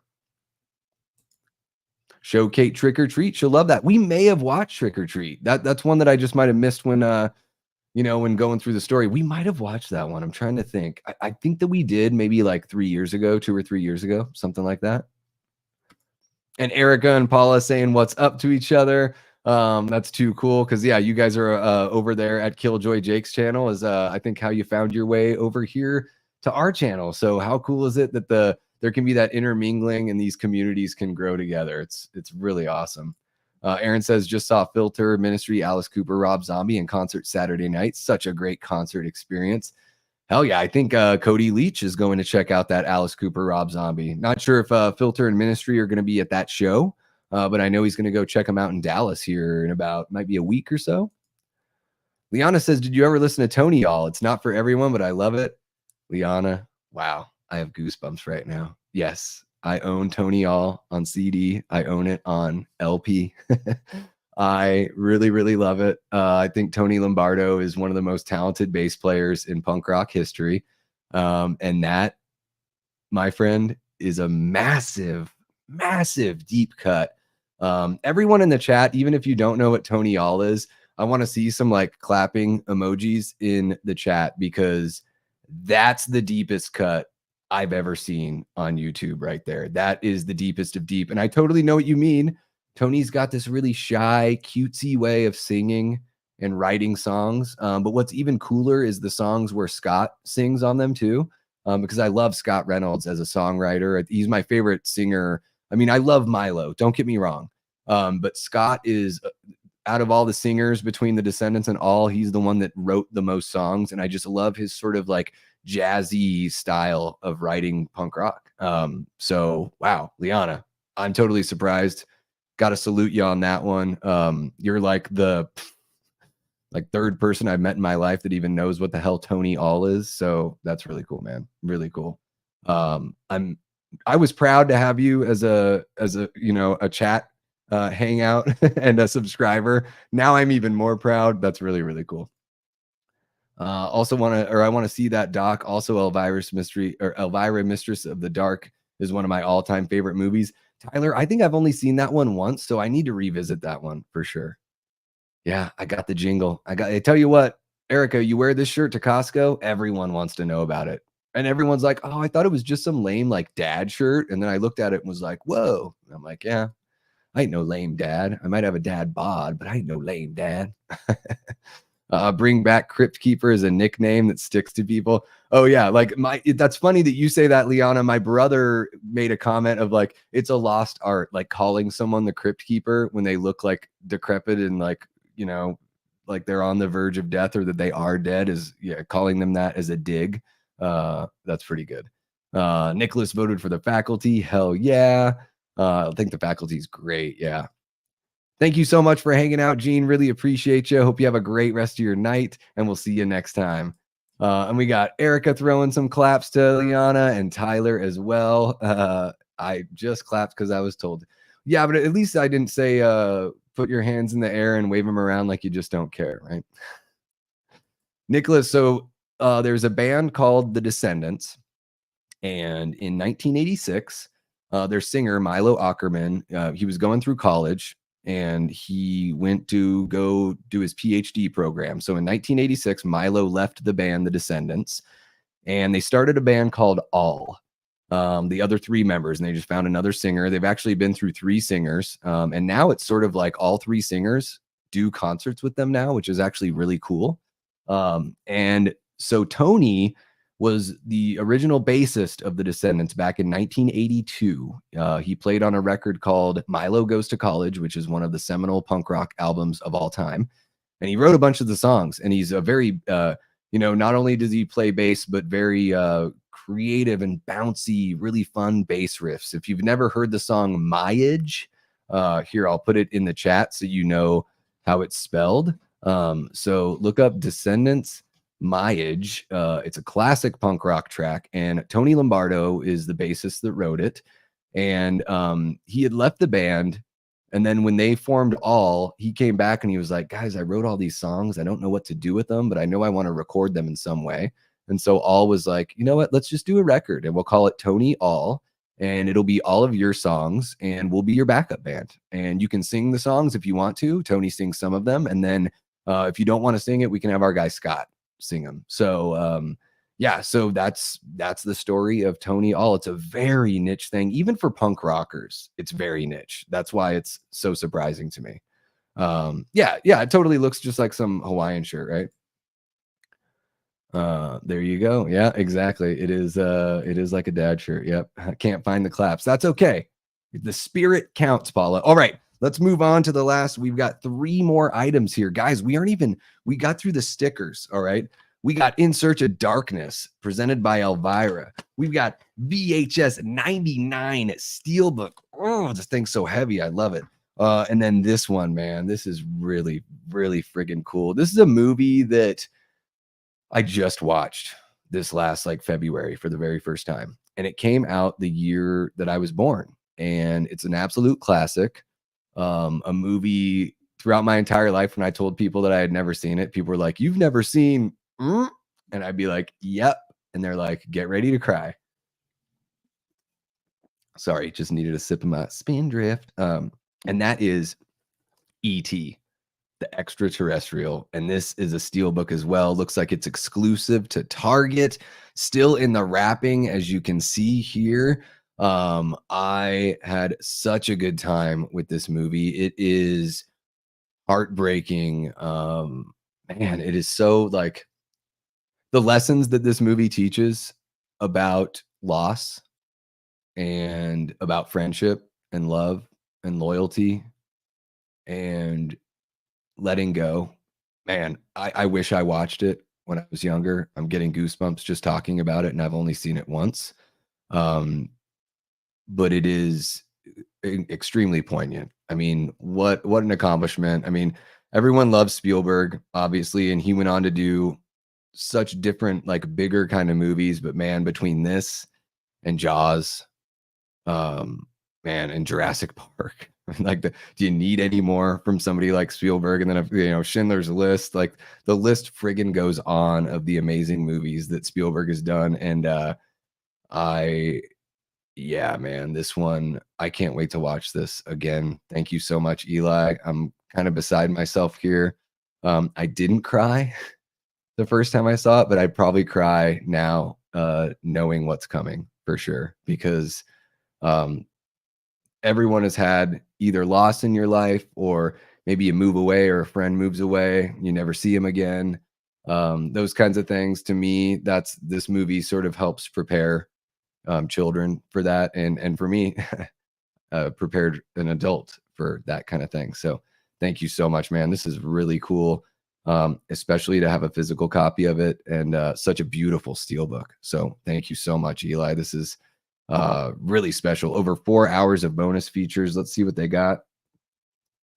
All new retrospective of the film, 40 years of E.T., TCM Classic Film Festival, an evening with Steven Spielberg. The acclaimed director reflects on his career, and the making of E.T. 40 years later. There's also deleted scenes, the E.T. journals, the evolution and creation of E.T., the music of E.T. With John Williams, which is an amazing score as well. Yeah, digital download code included here. So all sorts of goodies, and can't wait to check this one out, man. I don't mean to come down in energy, but it's just there's something about that movie that just makes me sort of kind of breathe a little bit, and feel a little bit differently for sure. Um, yeah, let's see what you guys are saying here. Can't find the claps is going to be my next band name. That's great. Liana says I met Milo and Carl Alvarez when they were the backing band for Evan Dando on a Lemonheads tour. I had no idea that they were a backup band for the Lemonheads. My crappy old phone picture of me and Milo sits on my Instagram. Great night. I'll sift through. I try not to creep on people's Instas. I know that Liana, you and I became Insta buddies. I try not to creep too much. I'm going to creep to find that picture. So hopefully I can find it without having to go back too far. But yeah, I mean, the Descendants are one of my favorite bands of all time. Any chance I get, I go see them because they're absolutely incredible. And those guys are just inspirations and continue to write really good music. And we're talking about guys that were, spring chickens back in the early 80s, and they're still kicking, man. It's really, really impressive. Nicholas says, thanks for telling me all about that, Davey. I want to listen to some of their music now. Yeah, I recommend Milo Goes to College. I recommend Everything Sucks. I recommend Hypercaphium Spazonate, which, don't hate me, Liana, but Hypercaphium Spazonate, I would say that's probably my favorite Descendants record, favorite Descendants studio record. I think their live albums are really fun. Hallraker Live and Live Edge are both great. When it comes to All, Nicholas, I really love Allroy's Revenge. Love that one to death. I think Mass Nerder is amazing as well. Little bit of a different group, some of the songs are really poppy and catchy and sappy, kind of love songs. Other songs are spastic and wild. And, at the beginning, when I first got into them, I liked the poppier love songs. The older I got, I just sort of like acquired the taste to enjoy everything they gave me. So when I was 14, I might pick and choose tracks and skip around. Now I just listen to everything. I love it all. Yeah, for sure. I'm about ready to cry just from the thoughtfulness of Eli's mail in here is just friggin' amazing. Yeah, D Wallace, man. What a beauty. Yeah. And really charming. I mean, the things that the kids say in ET, like you just can't put that in movies nowadays. They wouldn't let you say things like what they say there. Jamie, I saw ET in the theater. Yeah, we know, Jamie. 13 Fanboy, I watched it a few weeks ago because I interviewed Ron Sloan, and there are certain things about it that really worked for me. And I think like any sort of like lower budget kind of production, you're definitely going to see things that that maybe you'd think like, oh, this could have been better with this or with that. But I totally get what you're saying. And I think, what worked for me worked really well. But I've only seen it once. So I try not to, like with movies like that, I'm like, well, it's tough to compare it with like a major motion picture, right? But yeah, I totally get what you're saying, Erica. Liana says, my kids watched E.T. for the first time 2 weeks ago. They were so invested. I saw it in the drive-in. Double feature with the Karate Kid in 1984. That's way too cool. E.T. is so good. Perfect movie. Liana says, you're a fine wine, Jamie. Tyler says, E.T. is so emotional. I cry a lot during that one. Yeah. What does he say? I'll be right here, and points to his heart. And it's like, fuck. Yeah. That's amazing. Let's see here. Percolator, really fun. Yeah, Liana knows what's up. Liana's on that all train, man. She knows what's up. This is amazing. I can't believe it. I can't believe we have somebody in here that I can nerd out about All and the Descendants with. Liana, that's way too cool. That's a rare breed right there. Erica says, Jamie, you're beautiful and don't look your age, though I don't know your age, but still. Yeah, you're not old. No, Jamie, stop that. I won't have my Death Squad mod saying that about herself. Not old at all. It's like Erica says, our age is our mindset. We aren't old. We're still hip. Does anyone say hip? Nope. No one says hip anymore. What's happening? Matt Facci in the house. Facci Cinema. Guys, if you haven't subbed over there, go give him some love. Facci just had a great month over on his channel, and he's keeping it rocking and rolling, man. The streams have been really fun. Doing his Slashtober Slasher Showdown. Those have been really, really cool. So go and check out our guy Facci and give him some love if you haven't already. And let's get on to the last couple items here in the package from Eli. So we've got bam. This is fun. I've seen this movie one time and it was a total blast, like a fun popcorn movie. Sort of reminded me of those like Roland Emmerich movies, like disaster movies. And this one is The Meg on Steelbook. Look at that. And still wrapped up in its packaging. So we get your, classic giant shark movie. You got your Jason Statham, all that beautiful goodness that is him. Look at how big the shark is compared. Like, you even stand a chance. What are you going to do? You're going to poke its eye out? I mean, what are you going to do after that point? So this one has got some special features here. Creating the Beast, chomp on this, the making of the Meg. Kate and I watched this, I don't know, a couple years ago or something. Haven't seen the sequel yet. But this is really cool to have in the collection, especially to go along with Sky Sharks that Eli sent with his first one. And then was there another Nightmare Shark? So we have a running theme, guys. Every package that Eli sent my way has some sort of fun, kind of campy shark movie. So that's really cool. If there's any genre out there that has tons of cheesy, camp in it, it's going to be the shark movie genre for sure. So really cool to have in the collection. Going to have to check this one out again. I was surprised to see Rainn Wilson in this one. I had no idea that he sort of plays like the schlubby Mark Zuckerberg of the film. And this one, looking forward to checking this one out again.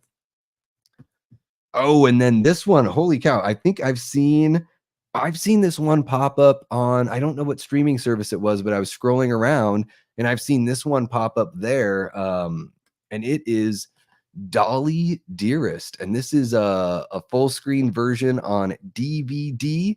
The only one that's still not in its wrapping. And I've never seen this one before, so I'll have to check it out. Let's see here. It says, a centuries-old demonic curse turns the world's most beautiful doll into the world's most savage killing machine.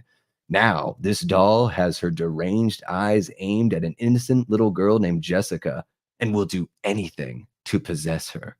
And we got a little bit, so it's a little bit of a female Chucky kind of vibe. Even the face there has got a little bit of a Chucky sort of thing. And then the possession, right? So we're sort of feeling, is it kind of like that? I don't know if you guys have seen this movie. I haven't seen it quite yet. Let's see here. 94 minutes. This one is directed by Maria Leese. Seeing if I recognize anyone's name here. I don't think Rip Torn. Rip Torn is in the movie. So there you go. Dolly Dearest. This is one I know Kate won't watch this one with me, Eli, but I will find some time to check this one out this spooky season. So really looking forward to that. So yeah, guys, what an awesome package here that Eli sent our way. So let's just go through it again really quick. We got In Search of Darkness, hosted by Elvira, VHS 99 Steelbook. We've also got E.T. Steelbook, the Meg Steelbook as well, and Dolly Dearest on DVD. Hell yeah. And I wanted to show you guys, because I never got around to showing it any other time because it was with all the other vinyl. But Eli had sent me a couple weeks ago. He had sent me the Lost Themes Noir by John Carpenter, the latest record that they've got. And I'm going to take it out of the plastic so you guys can kind of see what it looks like without all the shimmery of the cover of the sleeve, I mean. And then, oh, sorry about that.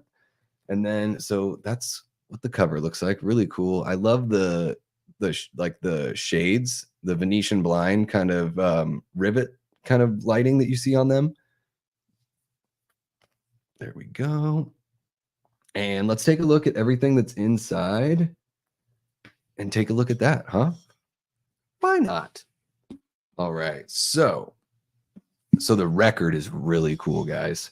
This is one of the fun things about collecting vinyl is seeing beautiful stuff like this. So it's like they had a clear vinyl and they just did these drops of like black ink, you know? So as the vinyl's like spinning around forming, I don't know if that's how they do that. I've never been to a pressing plant, so I haven't seen like the process. So I don't know if they do the drops and then press it after that, or if it's actually spinning while they do it. But yeah, just look at how cool that is. And it's sort of like you can see my lighting behind it. It's not really like pink or I mean purple or anything like that. It is just clear, which you can kind of see when the ring light gets on it a little bit there. But I'm just a big, like, nothing wrong with black vinyl. I think black vinyl is a-okay with me, but it is really cool to see, you know, when they go that extra mile for sure. And then in here is a 7-inch as well. That's got a really cool kind of look to it also. So Black Cathedral, see, it's got that really sweet like shading, and that's all like, and that's just like the care of the piece of physical media, you know? So yeah, it looks like it's one-sided. Because yeah, it's just got on the other side, it's just the, you know, the reverse, just the mirror. So yeah, really cool special edition version of the vinyl that comes with the 7-inch as well. And man, I don't even know if I can fit this on the camera, but it comes with this poster. Look at this thing. So I've got one like this that's from my Halloween Ends vinyl that's right there. You guys can't see it, but I can. It's just massive. So yeah, full poster here. Sorry about the yelling. But we got the whole band there hanging out. Really, really cool. I'll have to get a frame for this one. And then it's got the title down there, John Carpenter's Lost Themes Noir. So yeah, really, really cool. This is what makes collecting vinyl totally worth it. You know, it's not just that you're getting the music listening experience, but you really are getting like a giant piece of physical media that you can hold and appreciate, something you can hang up in your house. And the music's fucking fantastic. I don't need to convince you guys that John Carpenter writes good music. I know that. But the noir record's really fun. That completes my collection. I think there's one, he did one that's like it's like anthology or something like that. So it's not part of the Lost Themes, but I think it's called Anthology. And I don't know if it's only tracks that weren't used on some of the movies that he worked on, but I have, now that Eli sent this over, I have all of the John Carpenter's Lost Themes. I've got all of the David Gordon Green Halloween trilogy. I even have 2 versions of Halloween 2018. I have the standard and then the extended version of that one. And I picked up the special edition of the Halloween Ends that comes with this poster here that I don't know. Let me see if I can show you guys really quick. So there you go. That's the Halloween Ends. So it's just red and black with the knife. And then here I'll show you. I got a big old Green Day Dookie poster next to it. Oh, we have fun here, right? Don't we have fun, guys? So yeah, let me see if I can figure this out. There we go. Does that look kind of normal again? All right, here we go. Perfect. And I just want to catch up with what you guys are saying in the chat because I've just been blah, blah, blahing and showing shit off like nothing else matters. And nothing else matters. Jimmy says, feeling the burn, went hiking on a tough trail yesterday and I'm hurting. Yeah, Kate and I and our friend Shauna put in a pretty big hike yesterday and my quads were feeling it. That's for sure. Matt's saying hi to everyone else. Hell yeah. Nicholas says, still feel like a teenager, to be honest, even though I'm almost 30. You know, you might always feel like that. I think that's the fun thing about, you realize that like, you know, unless your body's worn down, like you might feel young forever. I mean, I'm 42 and I still feel like a kid in a lot of ways. I mean, shit, I just told you I play Castlevania, so it doesn't get much more little kid than that. Raymond says, I always cry at Quiet Place 1. It just gets me, especially now at the certain scene, if anyone knows. I haven't seen those movies. So don't worry if you guys talk about them and say anything that might be spoilery. I certainly know that it's been long enough to where it's my own damn fault if anything gets ruined, even though it wouldn't ruin it for me. Plenty of movies that I've seen in my life, I knew what the hell happened, right? But yeah, I need to watch those. Raymond, you had mentioned that earlier in the members only stream that you had just watched the latest, Quiet Place. And then Erica here said, yeah, start with A Quiet Place day one and then go back to the first movie. That's like a cool way to check it out. Let's see here. Tyler says my son turns 8 at the end of the month and I'll be 38 a few days later. Yeah, man, it's time is a wild thing, Tyler.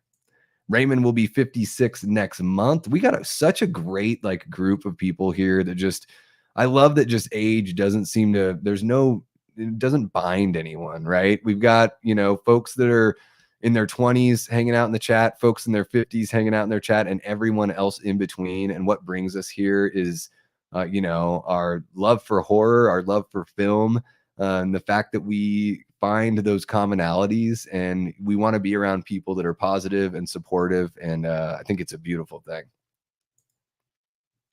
Yeah, Drew Barrymore's really good in E.T., Paula. You're absolutely right. Yeah, it's an emotional movie. I didn't cry the first time, but I was trying to take everything in so much, being as it was the first time I'd ever seen it. But man, who knows? Next time I watch it, it might be Niagara Falls, Frankie Angel.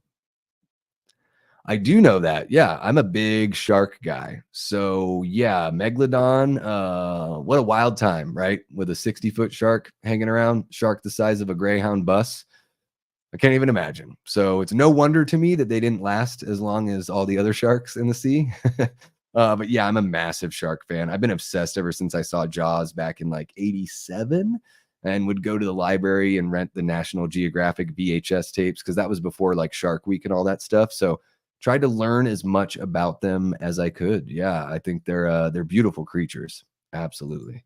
Paula's not a fan of creepy dolls. Yep. My wife, Paula, is not into those either. She won't watch Child's Play with me, even though I try. Jamie says Dolly Dearest is fun, and she saw it in the theater. Okay, perfect.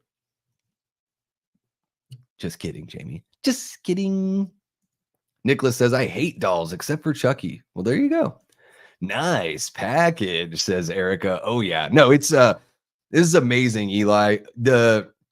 Every time you send something my way, I know that now I really know what to expect because you've sent a few. So I know that's going to be mostly things where I'm like, oh my God, this is so incredible. This is amazing to have. This is something that like I'd love to have in my collection. And then there's going to be some really like fun stuff in there, like fun, sneaky stuff that maybe I would never buy myself, but would really enjoy. Dolly Dearest, like I said, I've scrolled around, I've seen it pop up here and there. But who knows if I ever would have stumbled upon it without you sending it over here. So again, guys, throw some love to Eli in the chat.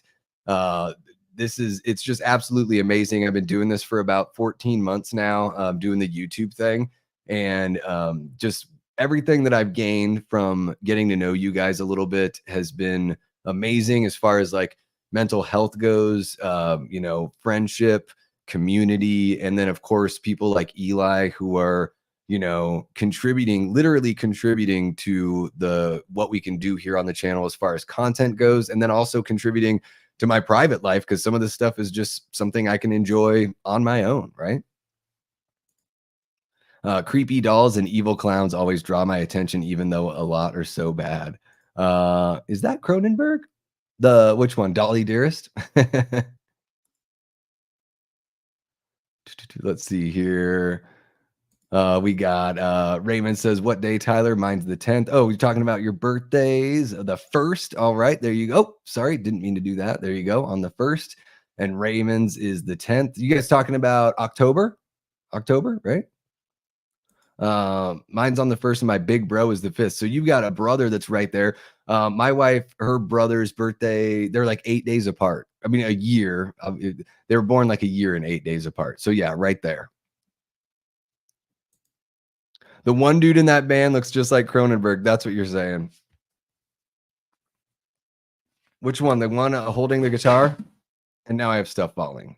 Are you proud? No, I'm just my own damn fault. The 7-inch took a little bit of a tumble, but it's a-okay. I can see it. Everything is beautiful. That's a gorgeous vinyl, says Eli. It absolutely is. Thank you so much, man. Big old dookie over there. Yep. I feel like a teenager in an 81-year-old's body, says Aaron. That's too funny, man. And Jamie says the 9th is my 24th wedding anniversary. Well, happy early wedding anniversary to you, Jamie. That's way too cool. And yeah, age is just a number. We all have horror and want to have others to chop it up with about it. Yep, absolutely. I wholeheartedly agree, Erica. It's more about the things that bind us than the little bits of differences. Um, of course, I saw Dolly Dearest in the theater. Liana says, wow, Jamie, October will be 20 years together for me and my husband, married 12 years. Maybe it took so long to get married because I took him to see House of a Thousand Corpses on our first date. Oh, that's too funny. Yeah, that's a good one. You know, it's a good test, right, Liana? Like you got to bring somebody to a movie that's just going to make them, they're either going to run away or they're going to be like, all right, I love it. I love this person and I'm into their weird shit. Raymond says, Drew Barrymore, Poison Ivy. I'll just leave that here. Yeah, because she's wait, isn't Drew Barrymore? She's Arnold, she's Mr. Freeze's like little lackey in Batman and Robin. Is that right? I don't know. Like, have I ever seen that movie when it's not been on TV? I don't know. Trying to think. Trying to think. Nicholas says, you're a great man, Eli, for always helping Davey out. Absolutely. Jonathan Nichols, Davey, you should try and get Mike and Jay on the show from Wham. That would be awesome. Man, they're not going to respond to me, Jonathan. I really do appreciate you encouraging me. I have reached out before, and I've heard from other content creators that have reached out trying to get them to appear on their channels as well. And it just seems like it's something where those messages are never returned. I enjoyed their content for such a long time over at Wham. And then, once I started getting into doing my own channel, and the more that their channel became like a news gathering, like instead of like skits and the fun stuff that they used to do or talking about the Halloween books and the comic books and stuff, it became more about like reacting to news and all that kind of stuff. I just sort of fell out of love with the content for sure.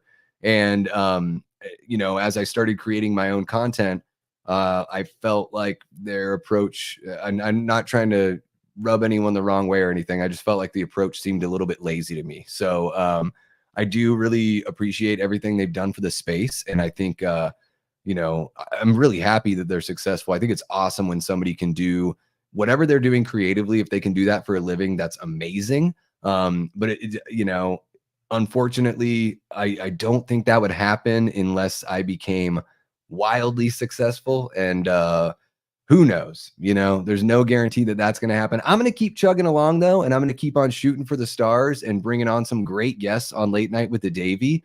And I'm really pumped about everything that we have here and everything we're cultivating here. And if we get to that point, like Mike and Jay are more than welcome on the show. I think it would be a lot of fun to have them on. I'm not banking on it, but I think it would be really, really cool for sure. Jamie is talking about September for her anniversary. Well, that's coming up in like a week, Jamie. That's awesome. Hell yeah. And it looks like I'm finally kind of caught up here.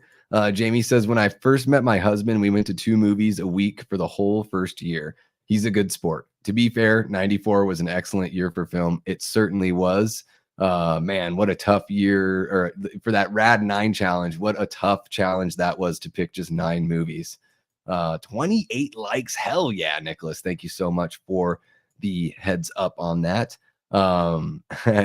Jonathan says, yeah, they don't do a lot of other people's shows, but I love listening to them talk shit. They do have a very charming back and forth for sure. I really like when the two are together. When it's just Mike, I feel like a lot gets lost there, but I really like when Jay or Mike are together. And man, I spent hours enjoying those guys' content for sure. But yeah, unfortunately, to me, it sort of seems like maybe they're in their own little bubble. They've reached a level of success to where they don't necessarily have to reach down and do anything like that. So I totally get it. They're not beholden to anyone. They don't owe anybody else on YouTube a damn thing, as far as I'm concerned. But it would be really great. I think like the encouraging thing, bringing on somebody like Cody Leach this last week, there are still people out there that are doing this professionally, that are wildly successful, and they're still going out there and participating and collaborating with other YouTubers that are up and coming. I don't even have 1,000 subs and Cody came over here. Like, to me, that's huge, and that's a dream come true right there. And you know, maybe something will change in the future and Mike and Jay will start to collaborate a little bit more with folks that aren't like on that level, but certainly they can do whatever they want with their channel. It's their channel, and just like they can do whatever they want with their channel, I can also choose to subscribe or not. So I bailed on that one. Definitely bailed on that one. Not the only one. Not the only one I bailed on, for sure. Erica, you're so sweet, sending good vibes for wildly successful. You know, I really appreciate that, Erica. And I'm just, you know, it doesn't mean that I'm not going to like make adjustments or anything like that. I feel like things are always sort of changing here at the show. I'm trying to get better every time I hop on and every time I do a review and all that kind of stuff.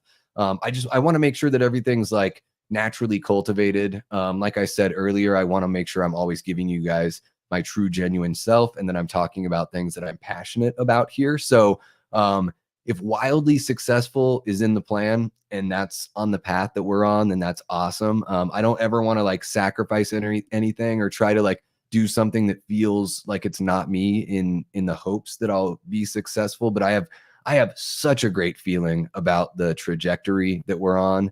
Not only the folks that have been watching for months now, even some of the folks that have been watching from way back when I started over a year ago, but you know, seeing this community grow, seeing people like yourself jumping in here, Paula, Liana, just seeing some new faces, especially over this last month, has been very encouraging and really cool. And it gives me the feeling that like we really are onto something. And when I say we, like, I don't just mean like my side of the camera. Like, I mean, everything that you guys are doing to participate and be part of this community. It's, if it weren't for you guys, I'd just be talking right at my computer. I would be like a complete madman. So yeah, I think that, I think it's possible to reach wildly successful and to do it the right way. Right. So, yeah, thank you so much. I really do appreciate the vibes, and you know, not only are you sending the good vibes for that, but by hanging out with us, you're participating. So thank you so much. Really appreciate you. Raymond says, no, she was one of Two Faces girls in Batman Forever. There you go. Poison Ivy was the sexy thriller she did in the early. I'm just like all over the place with my, I just don't even know. But now that you say that, I remember Poison Ivy. Okay. I don't think I ever saw the sexy thriller Poison Ivy, but maybe I should. I don't know. What do you think? Is it sexy enough for me, Raymond? You tell me. Tyler says, been married 12 years, met my wife in San Francisco at a Queers show. That is awesome. The Queers are a really fun band. Really dig their tunes. It's like pop punk version of the Beach Boys, you know, little Ramona clone kind of music. Hell yeah. Jonathan says, enjoying your channel. Just found your channel through the Cody interview. He's a good dude. He is such a great dude. And yeah, Jonathan, really appreciate you. And everyone else, like I'd said earlier, when I'd started the stream, it was really encouraging that once, you know, we had signed off with Cody and, you know, once we finished up our discussion, you know, we had about 45 to 50 people watching the live stream of that episode, which is almost like double of what we usually have. And everyone hung out. And I think I might have even seen you. I don't know if you were in the chat or maybe you left a comment shortly thereafter. But I think it's just a testament to, like you're saying, Cody being a good dude and the people that follow him, and not only follow his channel, but follow him to other people's channels, are really cool too, because here you are giving the channel a shot. I'm pumped that you're enjoying what we've got here. You know, I go live once a week on Wednesday nights at 10 p.m. Eastern with Late Night with the Davey. I've been doing live watch parties. I do these sort of impromptu hangouts with everyone as well. And then there's some pre-recorded stuff. So really glad that you're enjoying what we've got here, and pumped that you're part of the community now, man. And we are racing to that 1,000 sub finish. I mean, it's not a finish line. We're racing to the 1,000 sub milestone. How about that? So we're less than what we were 73 away just about an hour ago. So I don't know if we're any closer right now, but we are so close. I can taste it. And I feel like we're going to get there before the spooky season really moves into high gear. And then we can really ratchet things up. So thank you so much for your support, man. Really appreciate it. Yeah, Cody is such an awesome guy. So appreciative of just, taking part and being willing to jump on the show, and just so gracious throughout the whole process. And it is a punk rock foundation. You're talking about going meeting at the Queers show? Absolutely. uh Nicholas says, I used to enjoy Philip DeFranco, but then he became very political. I don't know who that is. I don't know who that is. Being on the same page musically was huge for Liana as well. I can deal with him not loving horror. Yeah. Yeah, I mean, it is cool to have some sort of crossover there in the art that you enjoy. Certainly makes it easier to cultivate that relationship for sure. Let's see what else we got going on here. Poison Ivy is actually not bad if you like stuff like The Crush. I remember The Crush with Alicia Silverstone. So hot. Man, back in the day, she just ruled the world for a little bit there. Let's see here. Raymond says, no girlfriends or wife for me. Closest I came was seeing the first Lord of the Rings with a coworker and almost touching hands, but I did accidentally sing to her once. You accidentally sang, or did you were just like, you know what? I'm just going to bust it out. I'm just going to sing and see what she thinks. Great musical crossover for Tyler and his lady. Actually found a concert poster for Cursive in her room that I also had. We went to that same show a few years before we ever met. That's really cool. So you guys were in the room. The pheromones were smelt and they were mixed. The vibes were there, but the universe didn't want you to meet at that time because it wasn't the right time. So how about that, Tyler? That's pretty cool, the way how serendipitous life can be, right? Aaron says, we've had the Queers play in the parking lot of the record farm, the record store I work at. Yeah, hey, that's totally cool. You can plug the store. Why not? Independent record stores, hell yeah. Talk about them all day. I think that's really cool that the Queers showed up and rocked your parking lot. Hell yeah. Prince, the paddleboard experience was amazing. I had an incredible time. It was so much fun being out there on the water.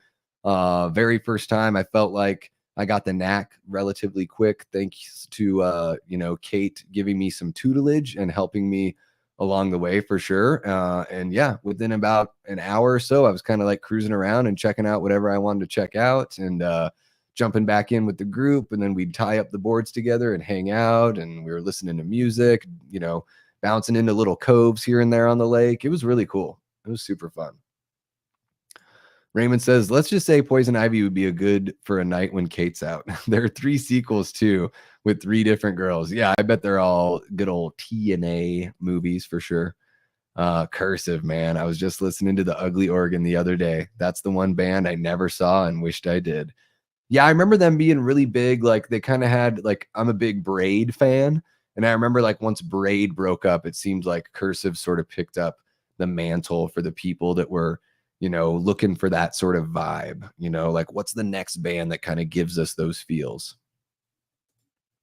My husband and I both went to the same Rancid show in 1996 in a super small venue. We didn't know each other. That's way too cool. Yeah, Alicia Silver. Oh, she was in The Babysitter and The Crush. Yeah. And she's in those amazing Aerosmith videos. I'll take all that you got, Sweet. Yeah, Prince. And yeah, I'll post more about that on my own Insta here. I've just been kind of chilling and not doing too much today other than streaming and watching Urban Legend. The Ugly Organ is fantastic. They put on a great live show. Maybe they'll come back and do a little reunion action, so you can check them out there, Liana. My hubby and I are like yin yang. We complete each other. That is super corny.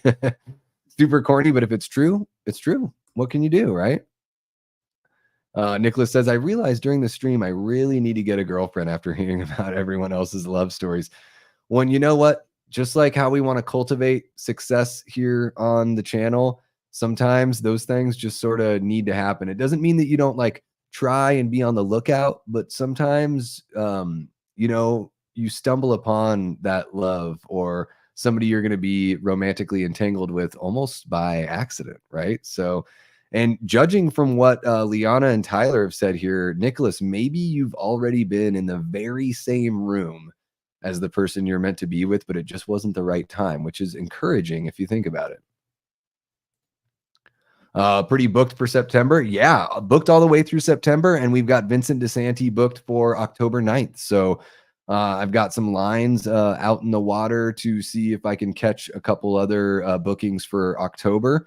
And I've got a guest booked for November 13th. That's by far the biggest guest, as far as YouTube subscriber count goes. So really looking forward to what we have coming up here, Prince, for sure. Jamie met her husband because she was dating his best friend. It didn't work out. So, hey, we've all been in some part of that equation, right, Jamie? Sometimes that's just how it works. Raymond says the song The Reason by the band Hoobastank was on the radio when we were leaving work one night, and I love that song, so impulsively started to sing along with it, and I didn't think you just like, sometimes I do that too, where you just sort of let go. Like, I'm a big sing-alonger kind of guy, sing in the shower, wherever, sing when I'm walking around the house, so sometimes you don't know if somebody is listening, or you don't even realize that you're really doing it. And Prince's mom really loves The Reason. Hell yeah.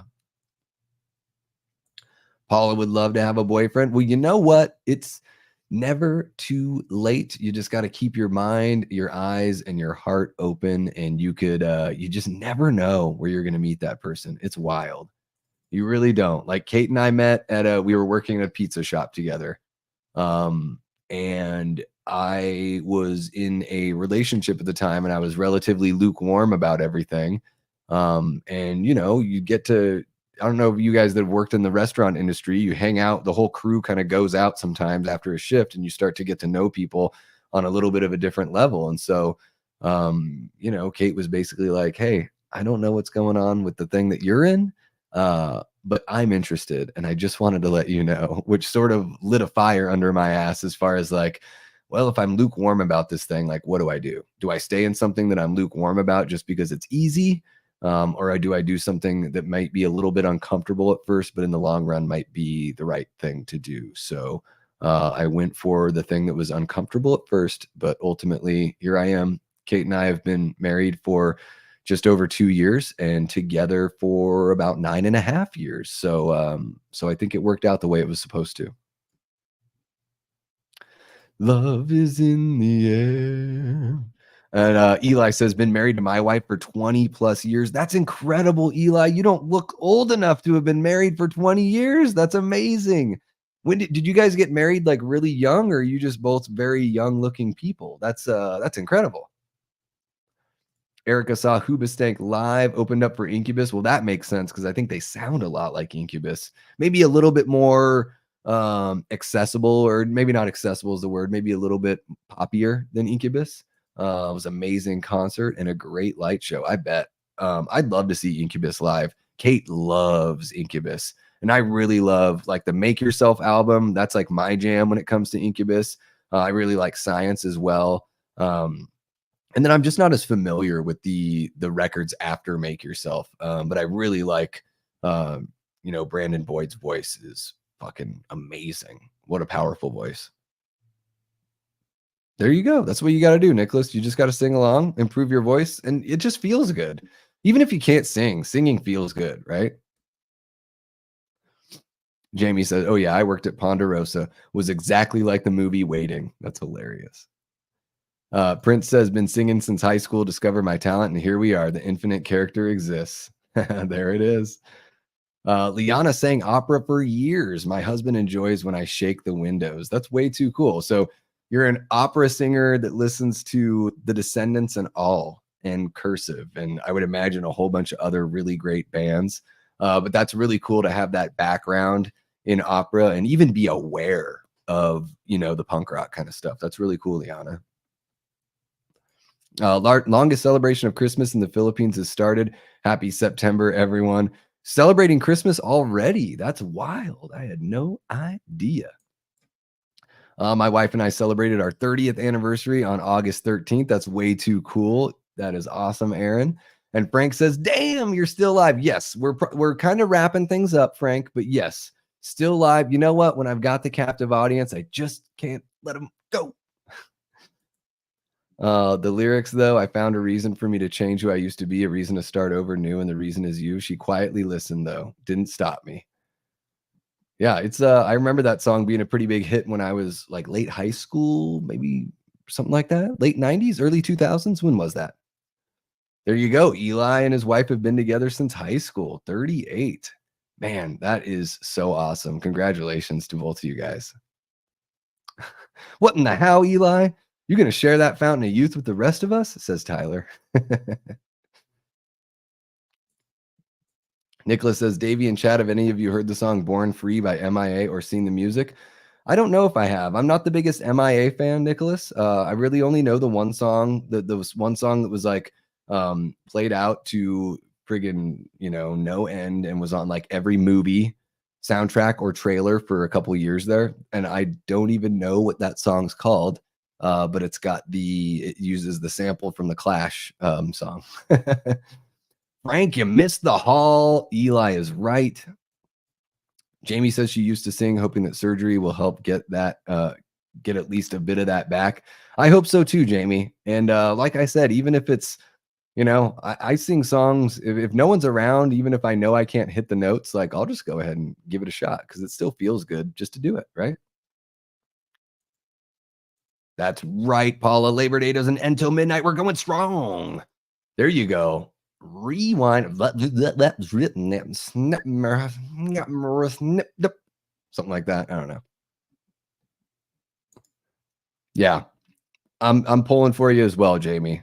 Singing is such a gift. I hope that when you get that surgery that you're able to work, back up to that. Again, I think an inspirational story.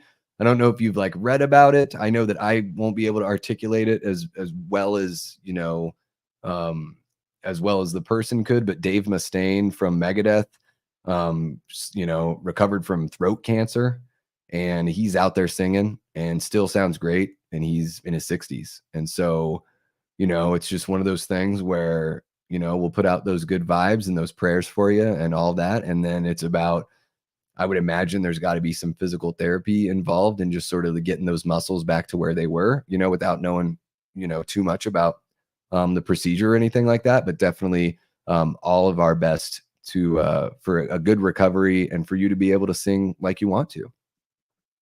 Paper Planes, that's the one. Yeah, oh my gosh. Yeah. And then I heard some of that album that was on. I was not impressed with the record at all. I know sometimes when it's not my thing, I know I talk about it like it's the worst thing ever. Not trying to make anyone feel bad if they like it, but it really MIA is not for me. Like that's the antithesis of what I want to hear when I listen to music. 100%. 5 new recommendations coming my way. Thank you so much, Prince. Appreciate it.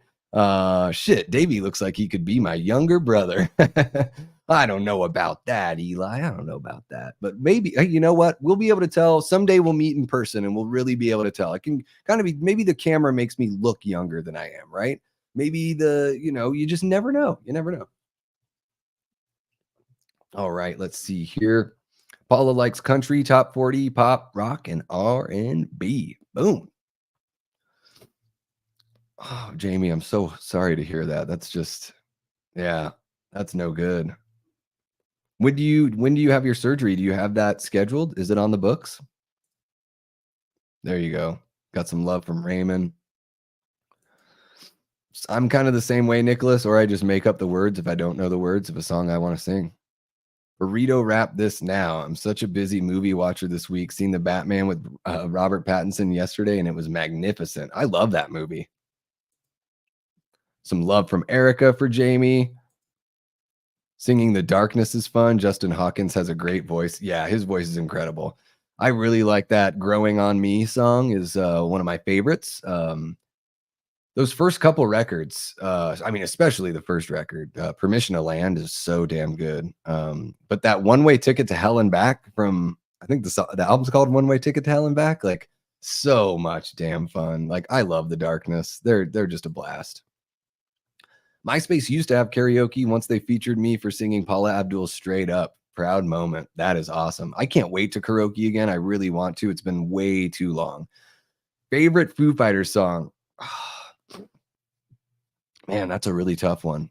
Probably something after, probably a song that's on There's Nothing Left to Lose. I really like that record. I really like that Stacked Dead Actors song. I don't know if that's the name it's called. It's the first track on that record. It's really good. I also really love The Color and the Shape by Foo Fighters. I'm struggling to think of a song right now that's not a single, unfortunately. But I do like a lot of their, especially early stuff. Eli, I'm just not very familiar with Interpol. I know they came out right around that time that it was like, the Killers were about to pop off. There was the Bravery, and then there was all part of that kind of 80s revival sort of thing. And I couldn't name an Interpol song. But if there's something that I should check out, let me know, because I'm always looking for something new to put on for sure. Raymond says, I did karaoke once. It was fun, but the crowd wasn't into it, so I haven't tried again. You know what? Screw them, Raymond. It's just as much for you as it is for them, right? It ain't no concert. Like, get up there and express yourself, Aaron says, I feel you, Davey. I fear that my selectivity with music can be seen as snobby, but I don't mean for it to be.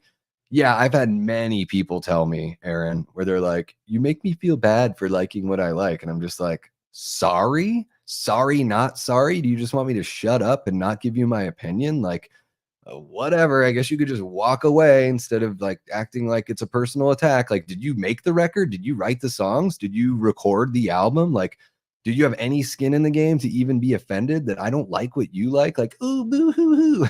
That's kind of how I feel about it. But people have been, you understand that that's the kind of feeling you give people. And I'm just like, I don't care. Not my problem that your feelings are hurt because we don't love the same art. Like, how sensitive are you? That's kind of how I feel about it. And another reason why I feel that way, Aaron, is because my entire fucking life, people have been giving me shit for liking punk rock, telling me that it's music from people that can't play their instruments and that it's too aggressive and too fast and just like, so it's totally okay for you to say what you want to say about my shit. But as soon as I talk shit about your, pop that you listen to, that these people are millionaires, I'm so sorry that I don't like their music. I guess I should just love everything that millionaires do. And I should never try to find something unique and like out of bounds with what's like right in the middle. Sorry about the diatribe, guys, but it's just, and I'm asking about if people are sensitive, and it seems like maybe I'm sensitive. Whoops. Going to the doctor in October is what Jamie says, and that's when I'll find out when I'm getting surgery. Well, I just hope that, each step of the way brings you some peace of mind. And as you get closer, that you're just feeling better about it. And once you have that surgery, Jamie, that, the physical therapy and the recovery goes as planned, and that you're able to get everything back that you had before. Pulling for you, thinking about you for sure. Liana says, I hung out with Interpol in 2003. That was quite interesting. Prince says, any Sting Police fans? Yeah, I like them okay. I think the Police are fun. I don't know much of Sting's music other than the hits, but I think the Police are pretty fun. Eli saying that Liana is lucky about hanging out with Interpol. We got some more support here for Jamie. Paula says, Twisters was an excellent movie. It was the perfect sequel. I'm probably going to watch that one maybe on streaming or something when it comes out. I know everyone's been having a fun time in the theater watching it, but I just have to be so selective with what I go and watch at the theater. Aaron says, I'm not a huge Jack White fan, but his new album rocks. I haven't checked it out yet, but Kate is a big White Stripes fan and a big fan of Jack White's music. Not so much his political leanings and stuff like that, but definitely a big fan of the music. And I love everything that he's done for bringing vinyl back and, what he does as a record label owner, the exposure that he gives to up and coming bands, I think is incredible. I think what he does for music is so valuable and so awesome. And it goes even beyond just liking, whether or not you like the music or not. It's really cool that people are out there, that the people that have the means and have the power can use it for some good for the overall, artistic sphere that they're in for sure. And Paula's seen Paula Abdul twice in concert. So Paula sees Paula times 2. Oh yeah. I mean, when I was a kid, she was the shit. She had all those hits and everything. One step forward, two steps back with the Scat Cat. Damn. Monkey Wrench is a fantastic song. Great opening. That's an opening track on Color in the Shape. Well, no, not the opening track. I guess there is like a kind of an intro track, and then the second track would be Monkey Wrench for sure. Uh, the Foo Fighters' first album, Good Grief, rocks. Yeah, I remember that record's really fun. Big Me. What's the other big hit that they had? I'm trying to remember the name, but I can't think of it right now. Interpol's first album, that Joy Division sound is definitely there. Yeah, so they got that 80s revival. Yeah, it's surgery can be scary, Jamie. You just, I say this and I sort of mean it jokingly and sort of mean it seriously. I tell myself this all the time: let go and let God. And to me, that's just sort of like, come what may, what will be kind of thing. And it's just sort of, you got to, trust that you're going to be getting worked on by true professionals that are, doing everything they can within their power to do right by you, and that only the most extreme circumstance, the most rare occurrence would make something happen that wasn't according to plan, right? But yeah, I totally understand being nervous. I had a procedure done earlier this year back in January, and I was very, very nervous about it. And nervous about the procedure, nervous about the results, and didn't tell anyone in my family until like the day before I was going in for it. I mean, Kate knew, but I mean my family. So I was just didn't want to put a cloud over Christmas or anything like that, but I was like really scared about it, and everything went fine, and it went better than I got the best possible outcome. So I don't know if that was lucky or if that's just the way it usually works. And maybe I was worrying a bit too much. I think it's definitely in our human nature to worry because that's a survival mechanism. Like you should be, concerned about your well-being and about your future and all that kind of stuff. But, whatever you can tell yourself to sort of put your mind at ease, to find that peace of mind and trust those professionals that do what they do for a damn good reason. And you should be all good. Let's see here. I'm going to kind of skip ahead. My voice is getting very, very sore. So I think I'll be wrapping things up here. We're coming up on 2.5 hours. So yeah, guys, don't want to cut things off or anything like that. You should check out, Nicholas, you should check out Superman by Goldfinger. Probably a better Superman song, but nothing against Five for Fighting. But check out Superman by Goldfinger. If you've ever played Tony Hawk's Pro Skater 2, then you know the song. I knew it years before because I'm a big punk and ska fan. And Goldfinger is, man, the first few records they had are great. Got some more support here from Erica. Yeah, we are here for you, Jamie. So keep us in the know as much as you feel comfortable with, and you'll find support here for sure. The first full-length Interpol album, Turn on the Bright Light, is a modern alternative classic. All right, I'll have to check it out. Picking a favorite Foo Fighters song is hard, says Jamie. My Hero or The Pretender come to mind. Yeah, I mean, My Hero's so good. I mean, there's so many. I think Everlong is a really beautiful song, a really fun song to play on guitar as well. And I think just Dave Grohl has such an interesting voice. It's not like your standard rock and roll kind of voice. I mean, maybe his scream gets into more of a standard kind of screamy sound, but he's got a few different flavors of his voice that I really enjoy for sure. And some support there from Liana. Love to see that. You guys are so sweet and awesome to each other. Other lives. Eli, I need you to send me an email with other lives, a record of theirs I should check out. Your favorite Interpol record as well. Feel free to shoot me a little something. So angry now and ranting, and it's entertaining. I don't really get, it's probably sounds a lot more angry. I really, I'm not really angry about it, but yeah, if I get started on something, I get on that track and it's tough to break off for a second. I've not seen that movie yet, Raymond. I know I need to check it out. I had no idea that Jenna Ortega was in it, but I bet it would be really, really fun for sure. Yeah, Seven Nation Army is a great track. All right, Eli loves Studio 666 as well, so gotta check that one out. Let's see here. I'm gonna kind of click ahead. Let's see here. If you're a fan of American Idol, Iam Tongi was the first Samoan singer to win. That's really cool. I haven't watched since I mean, I never watched, but back before like everything was on demand and streaming services and stuff, of course, my family would watch the show. I'd walk in and out of the room, and it was easier at that time. It was like newsworthy who was like winning the first few seasons. It's funny. Kate and I were actually talking about the first few seasons of American Idol earlier today.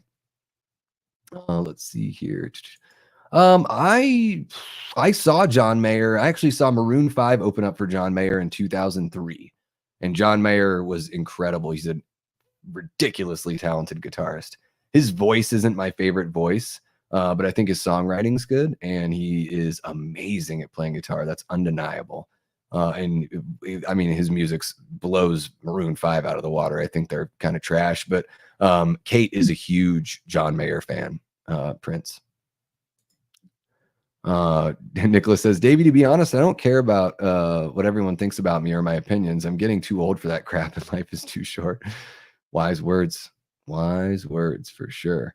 Let's see here. Interpol is good. My wife recently saw Placebo at a festival with Interpol, The Faint, Duran Duran, and Blondie. All right. I saw The Faint back in 2001 in Seattle with a band called... I saw them. Now It's Overhead opened. I friggin' love Now It's Overhead. And then the Blood Brothers played, and then the Faint were the headliners. Let's go to Midnight. Oh, I don't know, Paula. Well, Midnight, I guess where, because right now it's only 7:30 for me. Yeah, she's the bomb. Yeah, that looks like a tube of cookie dough. Liana knows what's up. 31 likes. Hell yeah. Aaron loves punk, super selective about ska. Like some late 70s, early 80s ska. So you like more of the second wave there.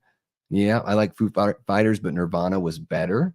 Oh, definitely. Yeah, totally different vibes, I would say. Almost incomparable because Nirvana was a little like more rough and tumble. But I get what you're saying. I mean, obviously there's through lines there for sure. I mean, I love In Utero and Nevermind. I really love the Unplugged album as well from Nirvana. I have a 3 LP version of In Utero that's got like some demos on it, and it's got like a whole book and all that sort of fun stuff. I love that record. Steve Albini produced and engineered the hell out of that. Rest in peace to Steve Albini, who passed away earlier this year. He recorded some of my favorite records of all time. Certainly, maybe even not my favorite albums as far as the song quality goes, but as far as the recording and everything, that the way he was able to capture bands. Like, I'm not even a big Bush fan, but that second record, Razorblade Suitcase, sounds incredible. And that is Albini's work at its best. He also recorded a record by a band called Owls that I totally love. The first Owls record is amazing. And Albini, man, just killed that one. Yeah. I hear you, Erica. Yeah, it was difficult. I do think the first few Foo Fighters records were really good. And then after that, it's just sort of like, these are just generic rock and roll songs. To me, it got to the point where after there was nothing left to lose, I'm kind of out on the Foo Fighters. Didn't like any of the singles I heard at that point. Tyler Adams, I have an appreciation for the Foo Fighters. Dave is a great musician, and Taylor Hawkins is a drummer I've admired since Alanis Morissette days. Yeah, I love the Alanis stuff that he played on. And another rest in peace. Unfortunately, man, the drugs just continue to take people away from us, and people continue to abuse the drugs that killed them, unfortunately. It is really sad, but it seems like we're never going to escape that. Yeah, they were really fun. They were wild. I never really listened to them, Tyler, but they were a really fun show for sure. Let's see here. Just going to skip ahead. If anyone likes Fleetwood Mac or Stevie Nicks, check out Rhiannon live on the Midnight Special from 1976. It will blow you away. There we go. I'll have to put that on because Kate has got some love for the Fleetwood Mac and the Stevie Nicks. Thank you so much for hanging out, Eli. The reason for the season with the Tales from the Crypt and this amazing box of goodies sent our way. I'm going to go through it again for you really quick before you leave, Eli. We got Dolly Dearest. We've got VHS 99 Steelbook, The Meg Steelbook, ET Steelbook, and a Blu-ray copy of Elvira, Mistress of the Dark presents In Search of Darkness, the 80s documentary. How cool. Not only that, but Tyler sent a bevy of stickers and this beautiful John Carpenter vinyl that I got a couple weeks ago. So thank you so much, Eli. Man, you just keep on outdoing yourself. I hope you have an awesome rest of your evening and a great start to your work week, man. We'll see you next time around. And yeah, guys, I think that's probably a good time for me to say goodnight as well. It's been 2.5 hours. I talked a whole bunch earlier today on the members only stream, and I'm starting to feel a little bit of the fatigue. But I really love and appreciate you guys for coming and hanging out, especially everyone that's been here since the very beginning, which I feel like is everybody that's here right now. So that's incredible. You guys are absolutely amazing.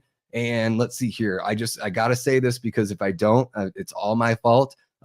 Like the stream if you haven't already. Subscribe if you haven't already and you're tuning in. Maybe it's your first time. Leave a comment if you're watching this after the fact, or heck, even if you're here for the stream and you want to just drop in with a little comment. It helps push the channel, helps us reach that milestone of 1,000 subscribers. We're less than 75 subs away from hitting that mark. It would be incredible to get that within the next couple of weeks and really get to hit the spooky season with the full bore running, hitting the ground, just racing through and covering all sorts of great content and having amazing guests here, not only on Late Night with the Davey, but hopefully some other collaborations as well. So thank you guys so much for tuning in tonight.